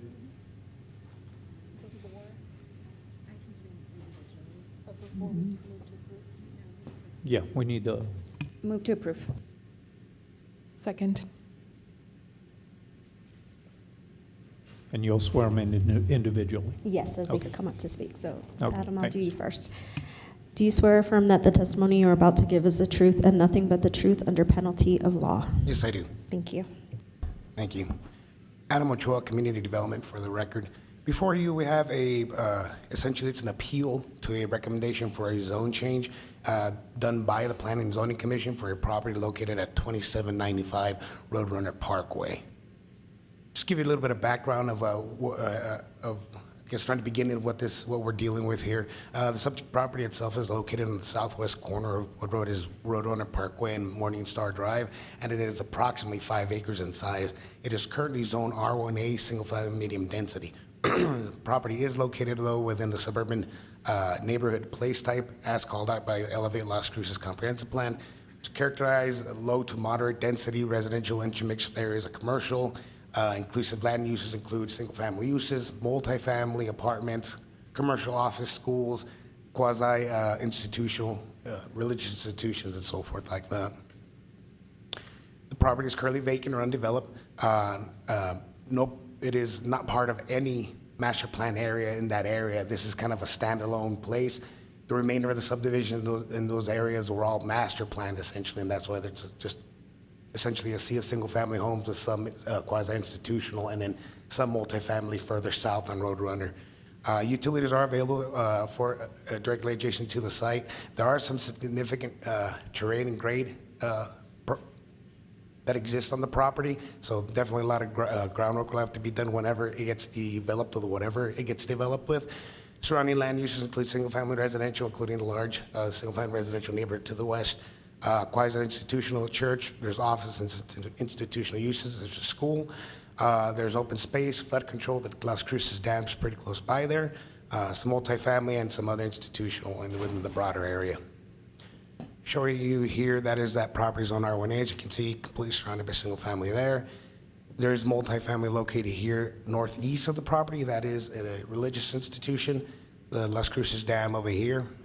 Here's some area if you could see that a little bit better. Again, single-family homes, church here, and the dam, and that is that property. You can kind of see some of that terrain differences, how it kind of goes up and down, if you will. So definitely an issue for this area when this property gets developed. Here's some photos of the surrounding road network. This is on Roadrunner Parkway, looking south at Morningstar Drive at that intersection right there. This here is Morningstar on the intersection of Morningstar Drive and Roadrunner, looking north along Roadrunner. And this is just looking directly west on Morning Star Drive, as you can see, going into that single-family residential neighborhood to the west. Originally, the applicant proposed a zone change to R4, which is multi-dwelling, high-density, limited retail and office. Development focus was really conceptual at this time and was subject to change for the developer. Just wanted to see what he can and cannot do, since under the R4 zoning district, you could kind of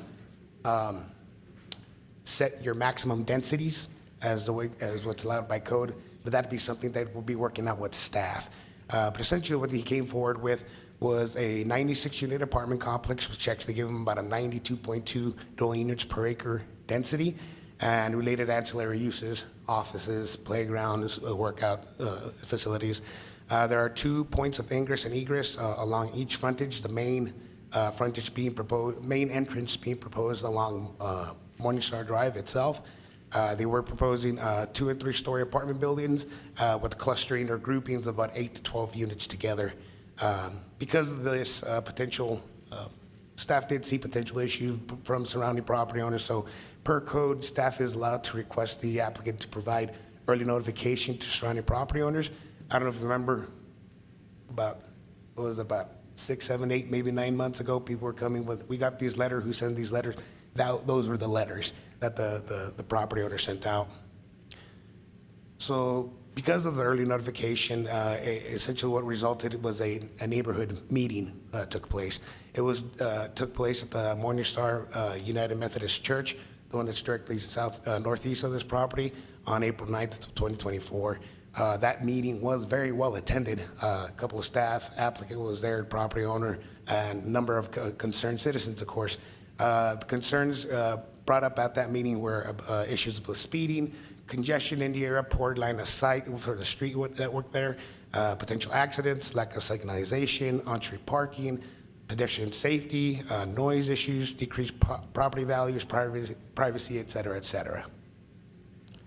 Here's just kind of a conceptual layout of what the applicant was looking to do. There's Roadrunner Parkway, Morningstar Drive with that main entrance off of Morningstar Drive. Here are some just conceptual elevations of what those buildings would look like. The clustering is 8 to 12 units per building. When staff did their analysis, we really saw no health, safety, or welfare issues identified when we were doing a review. We did deem, though, the R4 request a bit excessive for the neighborhoods, considering the large amount of nothing but single-family residential homes in the area. That being said, staff did put a number of conditions on that R4 zoning to be considered to achieve kind of like a higher degree of consistency and compatibility with the area. So still allow the multifamily, just try to be a little more compatible with the area when it comes to densities for the neighborhood. The proposal is consistent with the suburban neighborhood place type per Elevate Las Cruces, which actually calls out for gross densities and multifamily of 15 to 30 dwelling units per acre. Elevate Las Cruces does speak of the development of land and housing diversity, balanced growth, integrating new development with surrounding built environment, potential for job housing balances, mixed-use neighborhoods, achieving attainable housing, which is something that Elevate Las Cruces really speaks of as well. Elevate also speaks of consistency and compatibility when in proximity to developed areas. Again, why staff place those conditions to just try to hold back what could potentially be developed on the property. Staff do recommend conditions that would be aligned with existing policy to try to achieve this proposal. Public notice was provided as per code by staff to the surrounding property owners.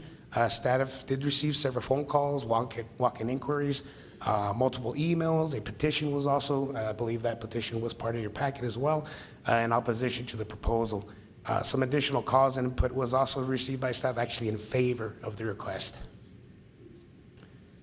So on May 28th, 2024, the Planning and Zoning Commission did take this proposal under their consideration, and they did go ahead and recommend approval with conditions by a vote of 4 to 1. They did, though, add or even more restrict the zoning on the property. They actually lowered the zoning designation for that was being proposed. Instead of R4, they changed it to R2C, which is multi-dwelling, low-density conditional uses limited to multifamily or single-family residential uses as a primary use only. limited unit clustering. Density was limited to 12 dwelling units per acre, total max of 60 units max for the property, so a third less than what the applicant was proposing to do.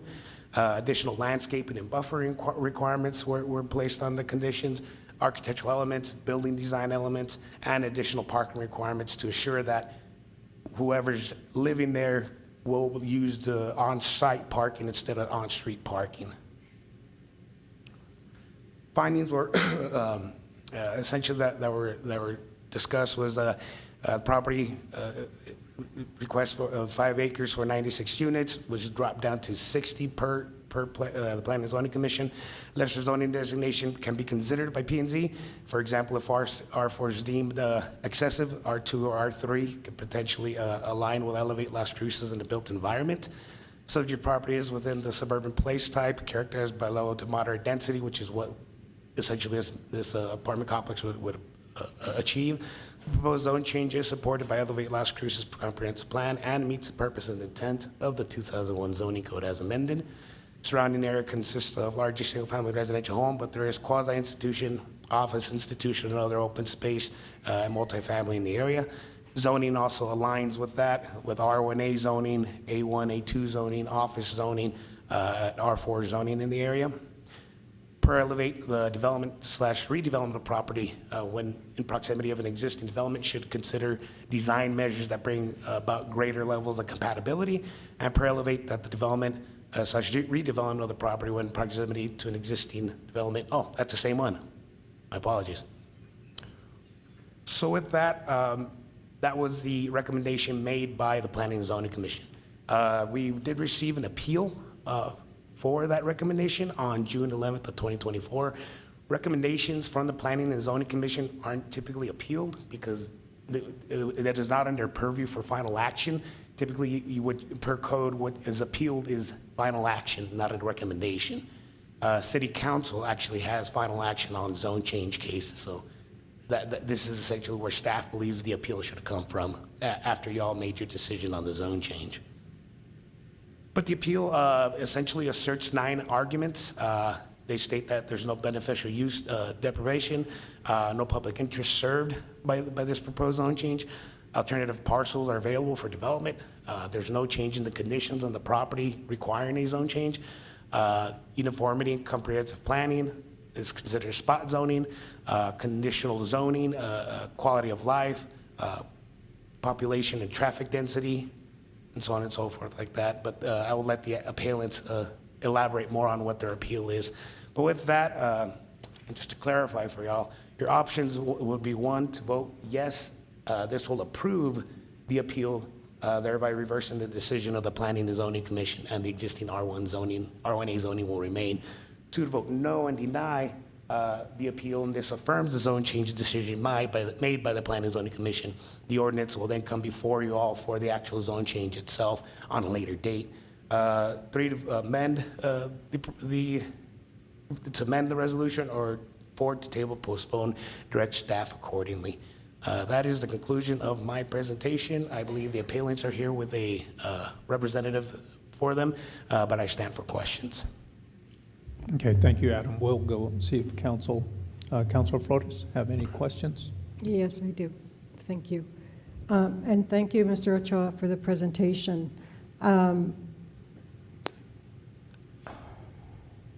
This is a tough one, and I'll tell you why. Because it used to be my district. It's now Councilor Graham's after the redistricting pursuant to the census 2020. And I've spoken to some of my former constituents, and I understand and sympathize. And but I do applaud the Planning Commission for lowering the number of residences or housing units, lowering it to, did you say 60 from 90, something like that?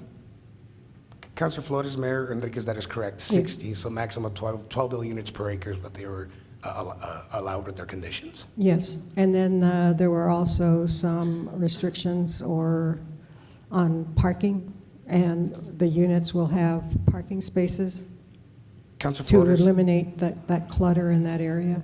Councilor Floaters, Mayor Enriquez, yes, they essentially increased the minimum number of parking stalls required on site because they want, basically, if you live there, you park there and not on the street, trying to lessen the traffic or the parking on the street. So that's why they increased the number of parking stalls on site itself. Okay, would that be 2 per unit, or? That is correct, yes, ma'am. Okay. So perhaps this is a little dicey, but when there's an empty lot adjacent to a property, especially a residential area that's already established, is there any way of either the city taking the responsibility, because I don't know if contractors or the landowners would be required to do anything, but for the city to let the prospective buyers of the homes that would be affected if that empty lot were to be developed, if there'd be any notice given at that time. And the reason is because when people buy a home, they just figure, oh, we have this beautiful empty, this corner lot there but it's not even really walkable or anything. It's not like the community park where you can walk it.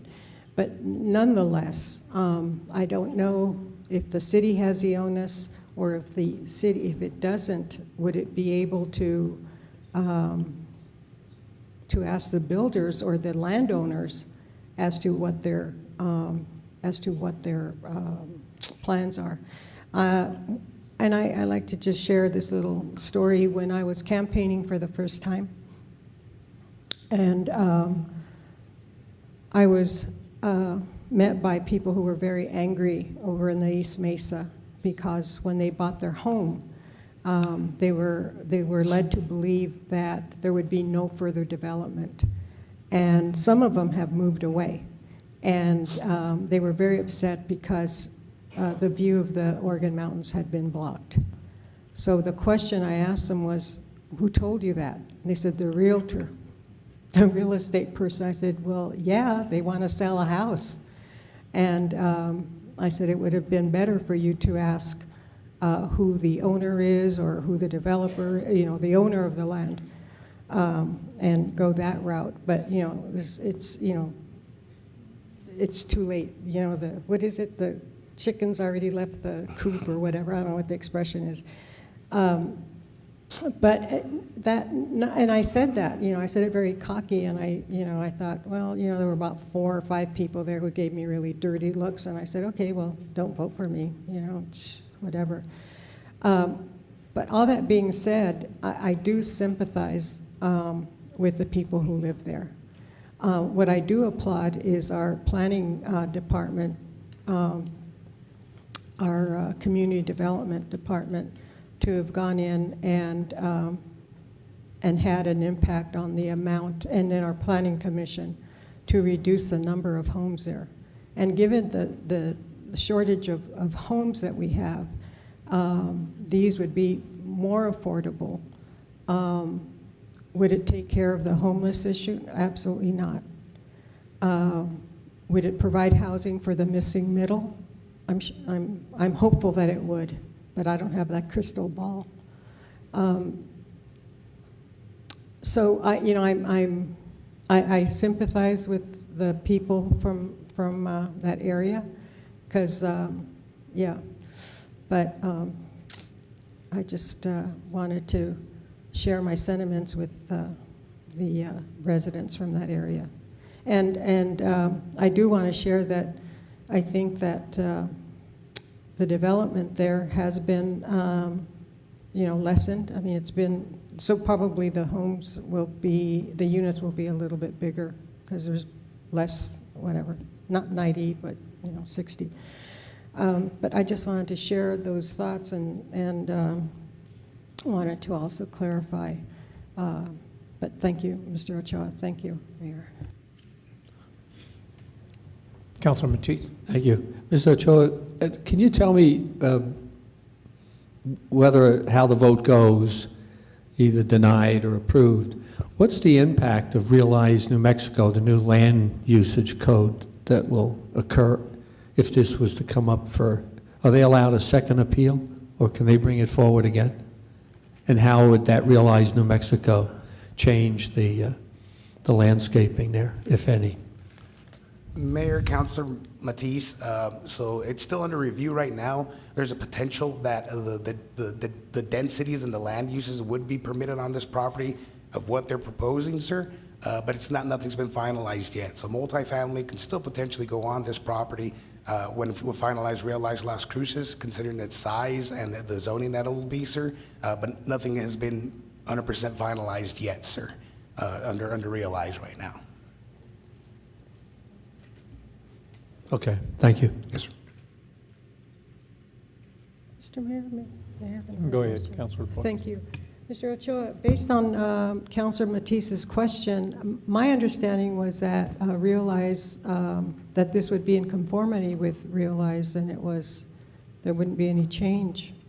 Am I wrong? And Mayor, Councilor Flores, that is correct. The actual densities, though, has not been finalized yet. So the land use is something that would be permitted on the property, but the actual densities, not completely 100% finalized yet, ma'am. But it would be in a permitted land use, yes. yes, but the density, I think when you said there'd be 60 units instead of 90, that's like a third or 2/3 of what instead of the full 90. I mean, that's a big difference. But you're saying that isn't the case, or is it already? Wait a minute. I'm sorry. Mayor, the Councilor P&Z reduced it to 60, yes. so that will stay. Yeah. Mayor, I mean, Councilor it's already established. Mayor, Councilor Flores, that is correct. If the applicant wishes to continue with his zone change and the ordinance for it, that would be the condition on the property, ma'am. Okay. Thank you. Thank you very much. Thank you, Mayor. Okay. Okay, seeing none others, we have the spokesperson for the Community of Morning Star Drive. Is that Ms. Sandy Bayan? Yeah. City Clerk will swear you in. Hi, Sandy. Hi. Do you swear or affirm that the testimony you are about to give is the truth and nothing but the truth under penalty of law? I do. Thank you. Hi. Mr. Mayor, City Council, thank you for the opportunity to speak with you today and for the extra time since I'm representing so many. My name is Sandy, and I'm not here just to speak for myself, but for all the people in the community that you see before you, as well as a great many more that couldn't be here today. We're here with a request to reverse the approval recommendation made by the Planning and Zoning Commission for the property detailed in your packet. We do not believe that the Planning and Zoning Commission's recommendation demonstrates an understanding of our concerns. We are here in support of a no zoning change to this property, and there's a plethora of reasons our community is opposed to any zoning change. I'll be highlighting many with the intention that it will help you understand our position and ultimately agree with it. This property has been zoned R1A, single family, medium density, for more than 28 years, and perhaps it's always been zoned that way, I'm not sure. I bought my home 5 years ago. Some of my neighbors bought their homes more than 25 years ago. All of us checked the zoning before purchase and based part of our decision to live in this neighborhood on the single-family home zoning status. This is a neighborhood of all single-family homes. Anything else on the property would not be compatible with the current neighborhood. It would have a negative impact on those of us who live here and whose expectation is that only single-family homes would be built on that 5-acre property. Changing the zoning on this land would not fit into the express position of the zoning ordinance, section 38.2, which states consideration of the general welfare of the community and purpose of improving citizens' lives. This in no way would improve our quality of life. It, in fact, would be detrimental. Some find it so detrimental that they would consider selling their homes and moving if apartment buildings were put up on that 5 acres. We bought our homes in this neighborhood for a reason, and with the expectation that only single-family homes would be built on that land.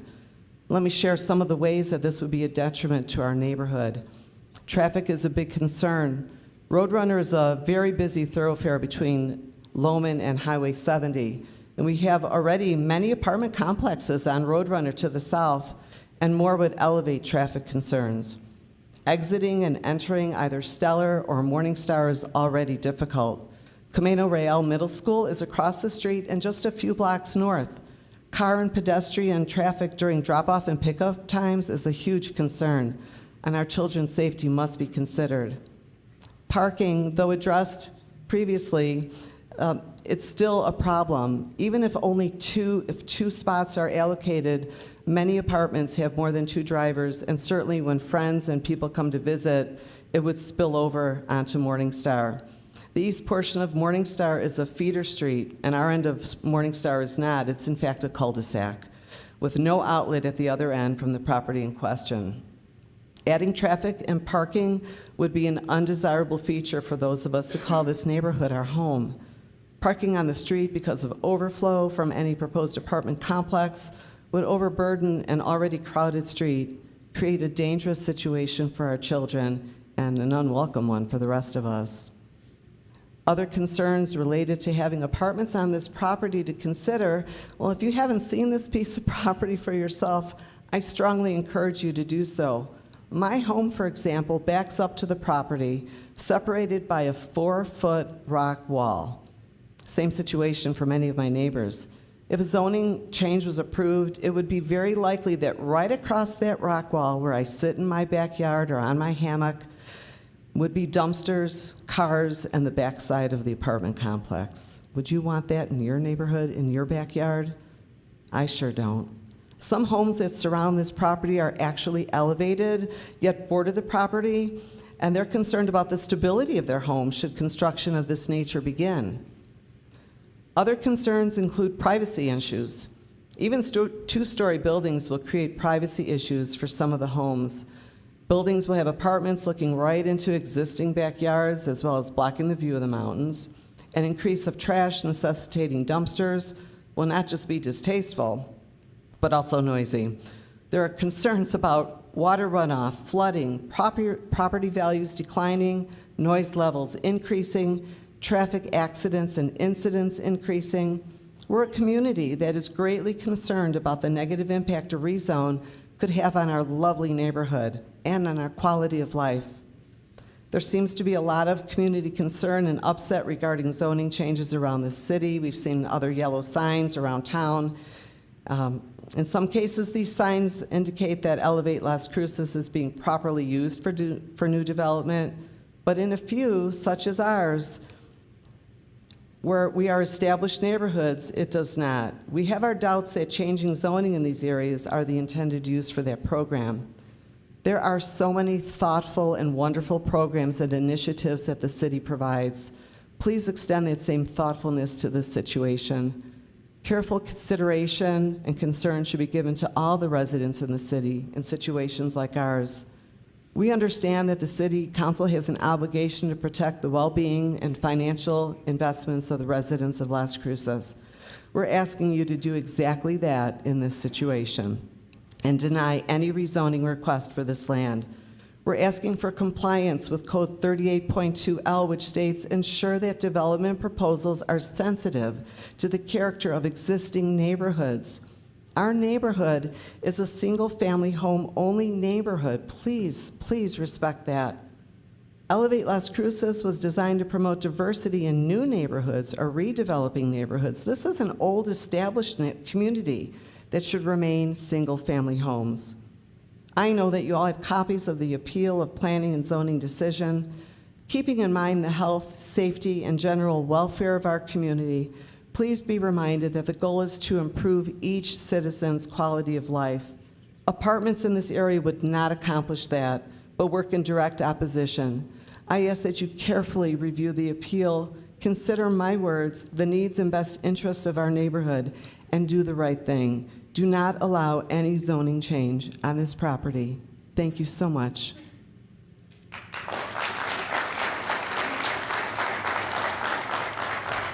Thank you. Thank you, Sandy. Any questions by council on that?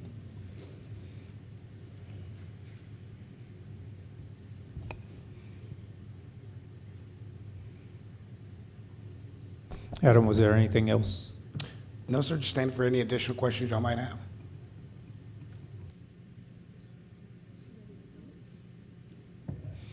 Yeah, we can. Yeah, I'll go ahead and allow some public comments if there's more members of the public that want to speak. We'll give you 2 minutes since there is a large crowd. Katrina, can you assist and help out with escorting?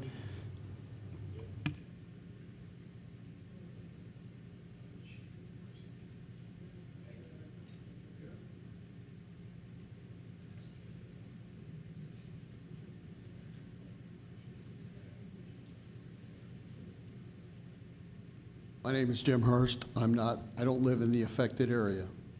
But I am a citizen of this community.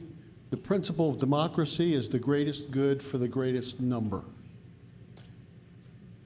To the people of that community, being a property owner does not entitle you to a world that doesn't change around you. It doesn't entitle you to keep poor people out. There's a lot of poor people in this world, and there's a housing shortage in this community. So you have an obligation to help your neighbors by helping to provide a place for them to live. This is not your world. You bought a home, not a world. Thank you. 2 other things. You can move. We can't. The city can't move. If you don't like it here, you can go somewhere else. Growing cities grow property value. Population increases means property value increases. So population growth is to your interest. And second, you're going to be gone someday. The city's still going to be here. So the city has to think of itself first and its residents second, because that's how cities grow. And growing cities are valuable cities and healthy cities. Thank you.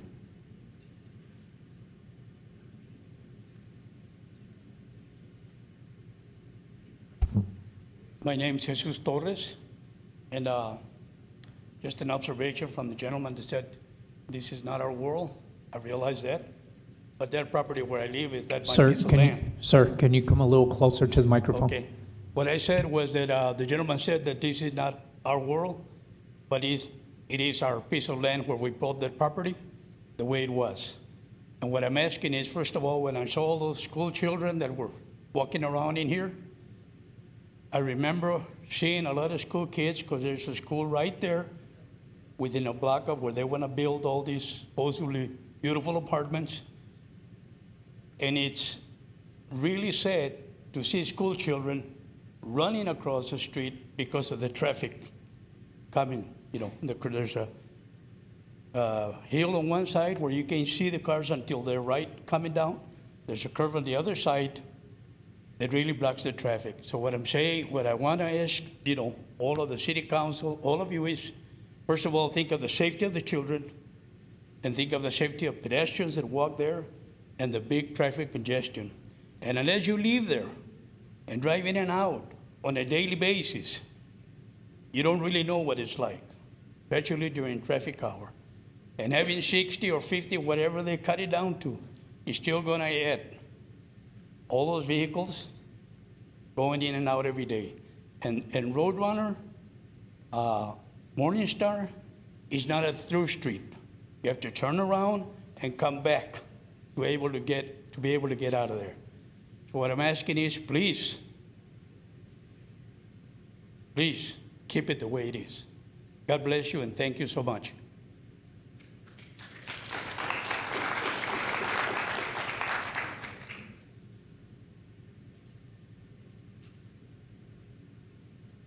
Hello. When I moved here, I checked. Ma'am, can you state your name, please? Oh, sorry, Joni Highsmith. And when I moved here, I believed this was a community that we had zoning rules. So I checked zoning rules before I moved to the area. I don't happen to live in this area, but I don't understand what the benefit to the town is in changing a neighborhood into it. All down Morningstar, There is so much property available. So what you're telling me is somebody can buy a piece of property knowing it's zoned as one, and then they can make a bigger profit on it. If I didn't think there were any land available in the area, I would totally say, yes, we need to change this because we need housing. But I'm seeing all that's happening on Roadrunner, and I see all the empty places that are all the way down Morningstar heading there. So it doesn't make sense to me why you think this is in the best interest. What it's telling the people is, when you come to Las Cruces, oh, top community to live in, don't worry, because we're just going to change things whenever we want, without a reason. And this does not have a reason. You talk about 2 parking spaces. If you've ever driven on Morningstar and tried to get back out on Roadrunner, if those cars are parked on the right side of the road for the guests, for the people who have children, who have teenage cars, we won't be able to see. It's not wide enough to have cars parked on one side of Morningstar and parked on the other. If you're looking at parking, you need to allocate at least 4 places for each place so that you have plenty extra things. There's just no benefit to this. I have tried to walk across from Morningstar, and I've done it with little kids and strollers. It is scary because people are flying down. So maybe you need to look at other areas. Ma'am, thank you. Okay. Your time's up. Thanks.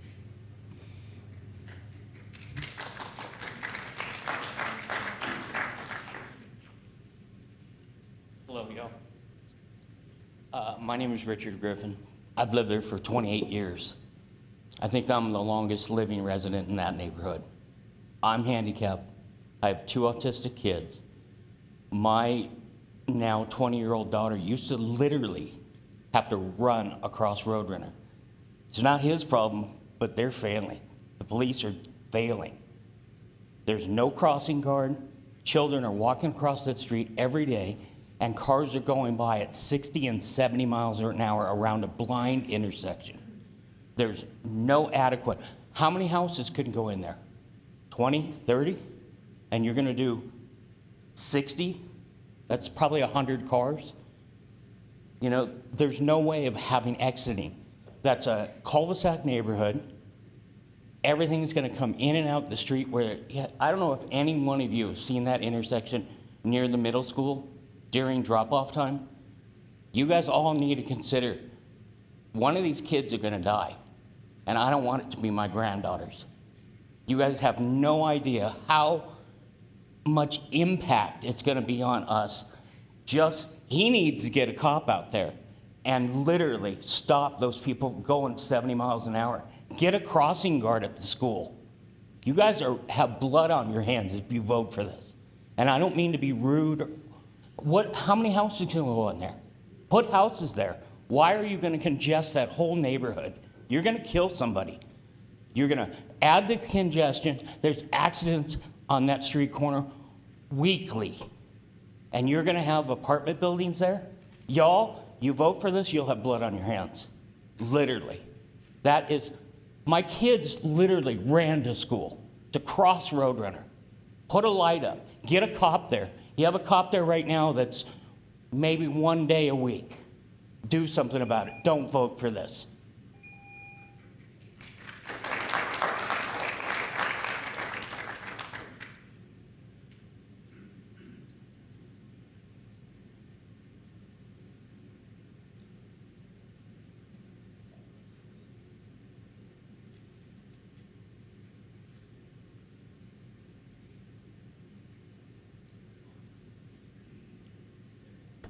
Mayor, council members, thank you for this opportunity. My name is Francis Philip Brennan. I do not live on the road in question here, but I do live on Moonlight Ridge Arc. And I can attest to this previous gentleman's comments about lack of police enforcement. You're waiting for an accident to happen. That drop-off zone in the morning, in the afternoon, you have vehicles backed up onto the travel lanes, which neck down 2 lanes to 1. You have children as he said, literally running across the roadway because there is no traffic crossing guard. There's nobody there.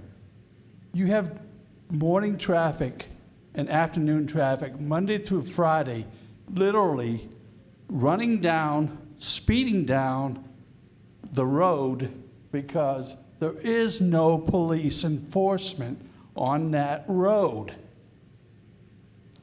You're waiting for an accident to happen for a child or somebody to get run over and damaged for life, if not killed outright. Thank you.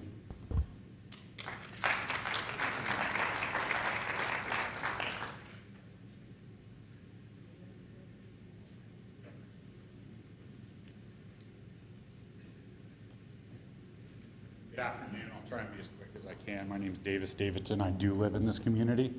I had a quick question as to the density it's currently zoned at. How many single-family homes can you get on there per acre? So how many is that? Is it 5 acres?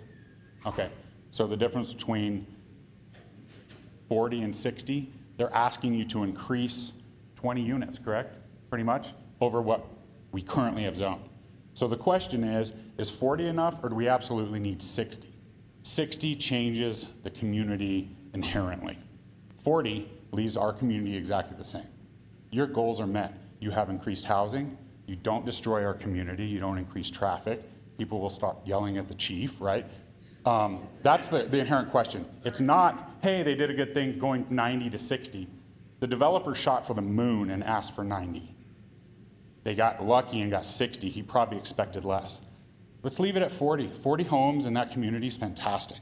We'll take that. We're a diverse community. We're quiet. We like our community. Let's leave it that. Find place to put those other 20. The other thing in the zoning commission was really heavy when they voted on it. They said it was walkable. These apartments will not be walkable to any amenities. There's no grocery stores, no convenience stores, there's nothing. There's an insurance agency and a church and a middle school. To get to Walmart, which is the closest one, is a horrible walk up Roadrunner, where you guys have put the sidewalks right on the curb, probably a little over a mile, is the closest, so it's not walkable. And 2, they argued it was affordable. This is not affordable housing in any way, shape, or form. Those apartments will cost more than any of our mortgages. So if you want affordable housing, you want to keep our community safe, we want to meet your guys' goals for growth, we want 40 homes in there, we want it to look like the community we bought. We have a pediatrician from India, we have a nurse from New York. It's a diverse community. Leave it how it is, and we'll accept your 40 homes. Thank you.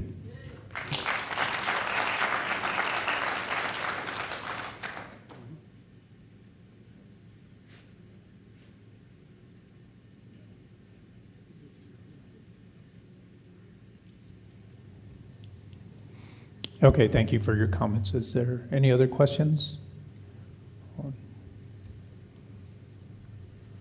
Council? Go ahead, Adam. What are the options again? And if you could, let me just clarify the options. I know what the options are.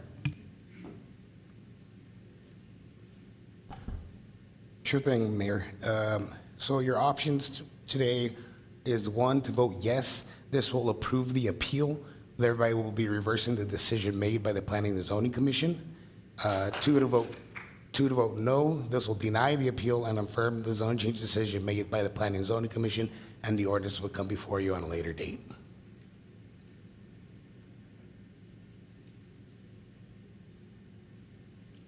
Okay, go ahead, Christine.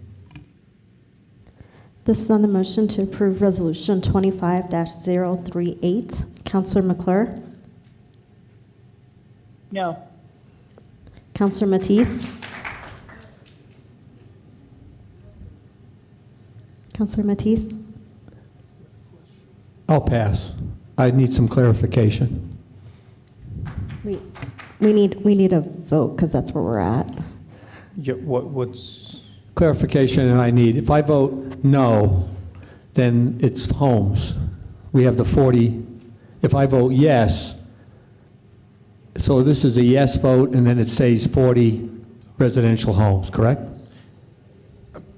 Mayor, Councilor Matisse, if you vote yes, the appeal will be approved, and the zone change essentially will go back to Planning and Zoning Commission.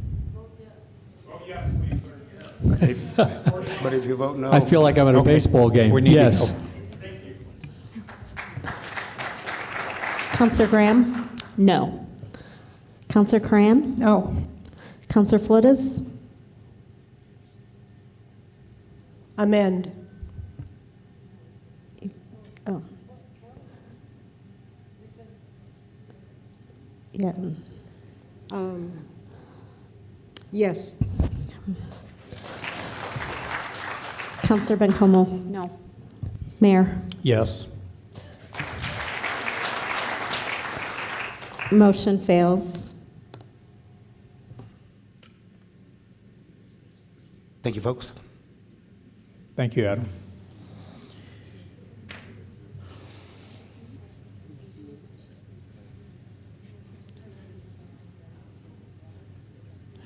Next, we have the board appointments.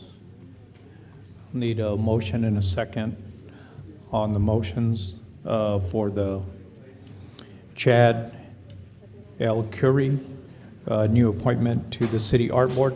Move to approve. Second.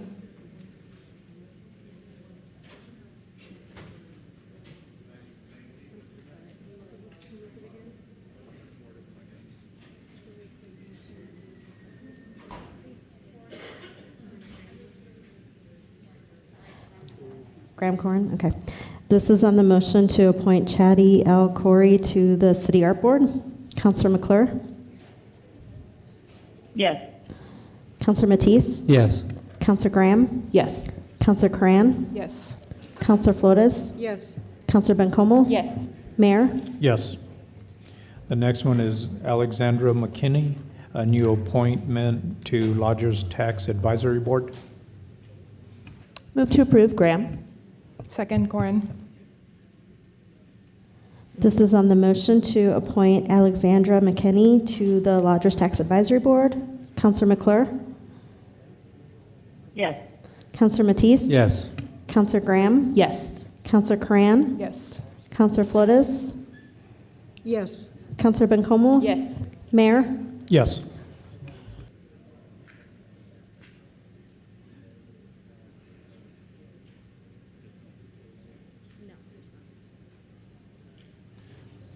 This time we'll have the city council member board reports and comments. I'll start with you, Councilor Matisse.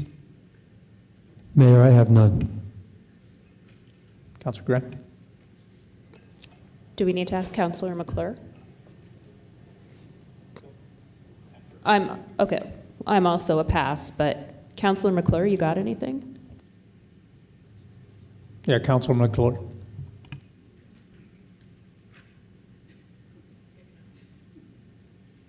Councilor Coran. Thank you. I wanted to give a quick shout out to Don Duncan and Animal Companions of Las Cruces for their fundraiser on Friday, which was a really extraordinary event. I appreciated seeing a lot of folks there, and the commitment and the can-do attitude of Don and team to improve the lives of animals and their companions in Las Cruces.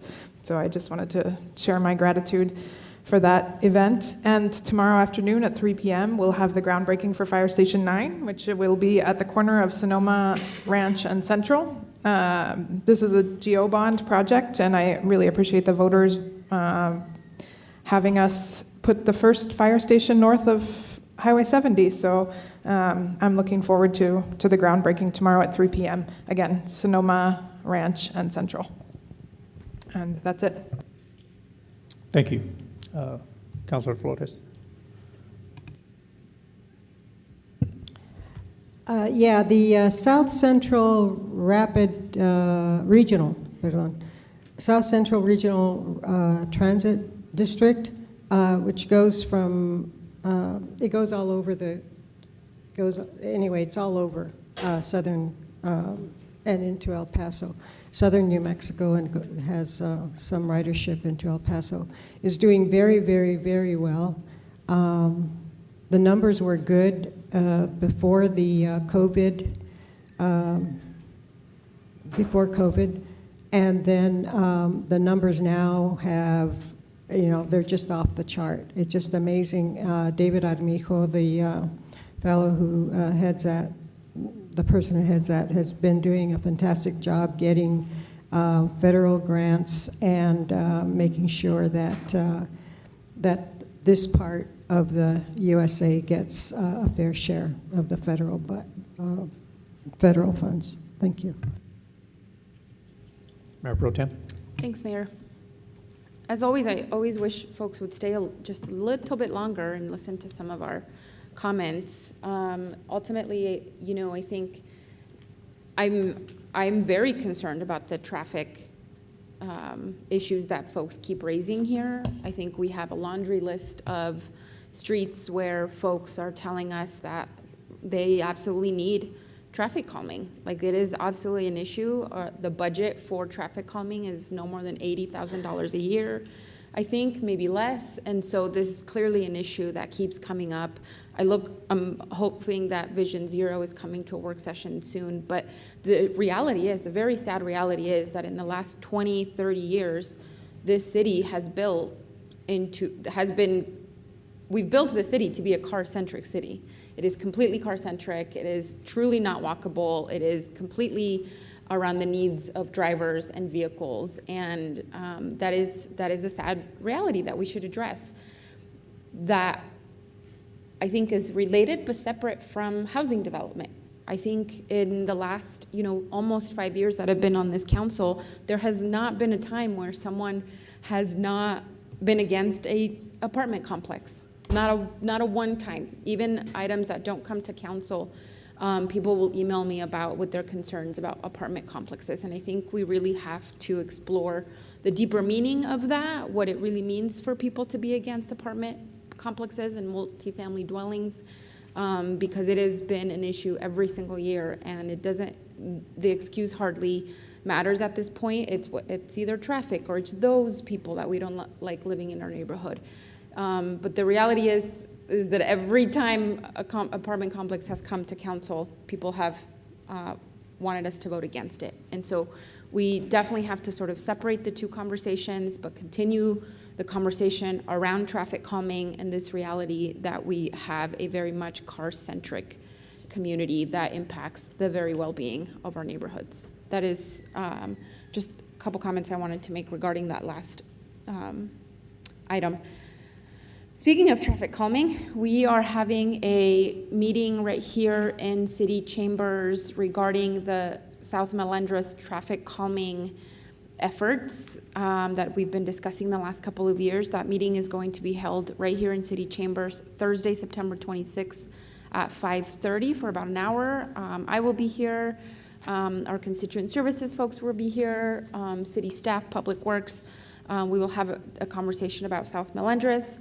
And then that is September 26th. And then this Saturday, September 21st,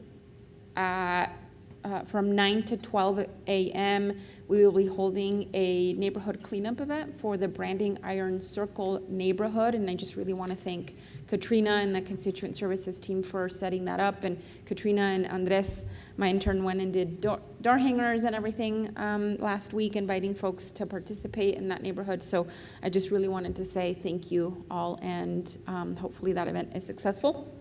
And then just lastly, I participated in the MRA discussions last week. I only was able to go to 2, but the first one I went to was on Monday, and it was really well attended. There was a lot of engagement. It was really exciting. And then I went for the last day on Wednesday, and I just have to say that the questions, the engagement, the conversation just felt so fruitful. And someone even said, I just experienced so much joy coming to these last 3 meetings. And I think that's what happens when we really focus in on an area that deeply needs it, and an area that has been historically neglected, like El Paseo, South Solano. And I'm just really excited. I'm most excited to really dig deeper on the conversation and the plans that they presented. I really think we have an opportunity to do some short-term planning and very much long-term visionary planning. But at the same time, while we're doing that, is really keeping I think the spirit of all of this intact, which is ultimately the redevelopment of El Paseo as a corridor and South Solano as a corridor. They presented so many incredible things from a bunch of other areas in the MRA, which are really exciting and incredible, and I just don't want to lose focus of ultimately the spirit of the MRA, which was really honing in on that redevelopment and revitalization of El Paseo and the South Solano corridors. So thank you to staff so much, economic development, all the staff for getting us here. Just really thrilled to continue those conversations. Thanks, Mayor. Okay, thank you. Just have a couple of things. I just want to say again, congratulations to the city of Las Cruces and voting yes on the GO bond on Friday. There was a grand opening for the East Mesa Sports Complex. The baseball fields, the soccer fields, multi-use fields, practice fields, and the 8 or 12 pickleball courts? Well, the pickleball courts that are there, I can't remember if it's 8 or 12, but 8, and it's a great thing for the community. Again, we thank all the residents that said yes, and that was something that's been accomplished and still continuing to grow. But it was a great event. It's a great thing for Las Cruces to have a sports complex in that area, so congratulations to Las Cruces. And again, thank you to Parks and Rec, Public Works, and everyone else that worked on that campaign and on that project. The other thing I want to mention is we had the Walk to School proclamation, as Ashley mentioned. The last couple of Thursdays, I've taken it upon myself to walk with Hermosa Heights Elementary. So I think Chief Smith remembers, I'm not sure, maybe he wasn't on yet, but we had Adopt a School back in the day. So my challenge, we had a fire station, and each crew, each shift would adopt a school, and that was our school that we adopted, and we'd go and we'd mentor and read or play in the playground, and that was our school that we adopted as firefighters. And I took that upon myself as a mayor to adopt Hermosa and go walk with them in the morning. So I challenge council to adopt a school in your district. Walk with them, go visit with them. It means so much to them that when they see leadership of this community showing an interest in them and showing them that we value them. And I got to tell you, the security guard told me the second time I was there, he says, I'm glad you're here because the little girl just asked, the mayor, is he coming again, or is it just a one-time deal? And they're very pleased to see us more often. So if you all take that challenge, adopt a school as mayor and council, and go walk with them, read to them, talk to them, whatever you can do. I know they'll receive you well. And maybe the organization will start looking at something like that as a program to work with the schools. So with Mayor? that, I'll turn it over to Mayor, if I Yes, may, sir. I'll pick a school. Do I just go through Katrina? Can she help set that up for me? Yes. Okay. Katrina, you're putting your hand up. That's a yes. Thank you. Or you can go directly to the principal. I'm sure either way they'll embrace you. No, I don't have good relationships with principals. Thanks.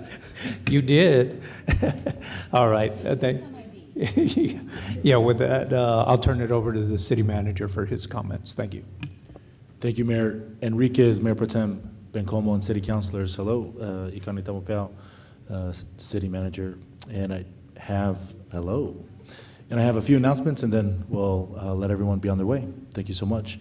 So for Parks and Rec, Thursday, September 19th at 6 p.m., the advisory board meeting, there will be a dog park rules presentation, after which the public may comment on the rules during the meeting. Also, the last movie in the park of the season will be held this Saturday, September 21st at Young Park. We will be showing The Little Mermaid, which is rated PG. Movie starts at dusk. Also, the PNR department will offer a 2-week camp during Las Cruces Public Schools fall break and intersession Monday, September 23rd through Friday, October 4th. The camp will be open to youth in grades kinder to 12th grade. Camp hours will be from 7:30 to 5:30 p.m., Monday through Friday. Cost is $20 per participant. For more information, call 541-2550. And lastly, for the department, aquatics team will be offering swim lessons throughout October. Swim lesson registration will be held Saturday, September 28th from 9 a.m. to 11 a.m. at the Regional Aquatic Center. Next, for tourism, VLC Las Cruces is hosting the New Mexico Outdoor Economic Conference on September 23rd through 25th at the Las Cruces Convention Center. And last announcements for tourism, the Mesilla Valley Balloon Rally is back and will be held on January 17th to 20th in 2025 at the Field of Dreams. So there is a rumor, and I believe this rumor is true, or I'd like to believe it's true, that before the Balloon Festival was up north, it started here in the south. And whether that's true or not, I believe it. I think that's cool. In the real New Mexico, this is where it started. So in a way, it's returned to its original home. It's here. So hats off to VLC, to Rochelle and her team for talking to the right community stakeholders to make that happen. Again, January 17th through 20th in 2025 at the Field of Dreams. Be there. It'll be fun. And from the update from the Finance Department regarding minimum wage, based on the latest CPI increase of 2.35%, the Finance Department calculated the new minimum wage to be $12.65 an hour, and the new tipped wage to be $5.06 an hour. The current minimum wage is actually $12.36 an hour, and tipped wage is $4.95 an hour. The state minimum wage remains flat at $12 an hour. The communication team will be working on the required notification to be posted on the website in October, and the new minimum wage will go into effect January 2025. So that's update right there. For the city manager's office, Katrina and her team, we appreciate them. They have started, along with various departments, the Know Your City seminar series, which has begun and takes place each Wednesday evening, and already has taken place. Session 1 and 2 has passed, but we're upcoming for session 3 on September 18th, 2024, that touches on the city's financial services. This is located here in City Council chambers from 6 to 8 p.m. on Wednesday. There's no registration needed. Just drop in and learn more about your government. If you attend all, you can receive City Council recognition. The schedule is available online, but there are a few highlights. As mentioned, third session will be September 18th, this Wednesday, here in this room, and then next week it'll be September 25th on Wednesday. Economic Development, Transit Department, and Economic Development both will be highlighted next week. For Public Works, we have the completion of the Bellama Drive reconstruction project. This is between Luna Street and Lee's Drive. Project cost about $3.4 million. Project is completed within the contracted time. Improvements include green infrastructure with a storm catchment of Locust Street, pedestrian safety with wider sidewalks, reduced street crossing exposure with realignment of Locust Street, increased street lighting, ADA improvements along the entire project limits. And Midway Avenue reconstruction project, this is between Gasline Road and Mesa Drive. Gasline Road is a private easement over a large petroleum transmission line. Project cost about $1 million. Improvements include connectivity over privately owned easement, closing sidewalk gaps, no sidewalks before new curb and gutter, improving drainage, roadway, added new street lighting, and ADA improvements. And quality of life, construction is continuing on repairing the entry porticos, vigas, and other wood architectural elements to the historic Brannigan Cultural Center. Work should be completed by the end of October. And then for utilities, the Grigg Walnut Superfund Project open house is Thursday, the 19th, from 10 a.m. to 1 p.m. and is located south of the baseball fields. Entrance is off Walnut, and there will be signs. Everyone gets a commemorative cup while supplies last. The tour is very informative and educational. Hope to see you there. Thank you, Mayor. Thank you, City Manager. With that, I'll look for a motion to adjourn. Move to adjourn. Second, Corin. This is on the motion to adjourn the meeting. Counselor McClure? I think she might have Yes. dropped. Oh, there she is. Counselor Matisse? Yes. Counselor Graham? Yes. Counselor Coran? Yes. Counselor Flores? Yes. Counselor Bencomo? Yes. Mayor? Yes.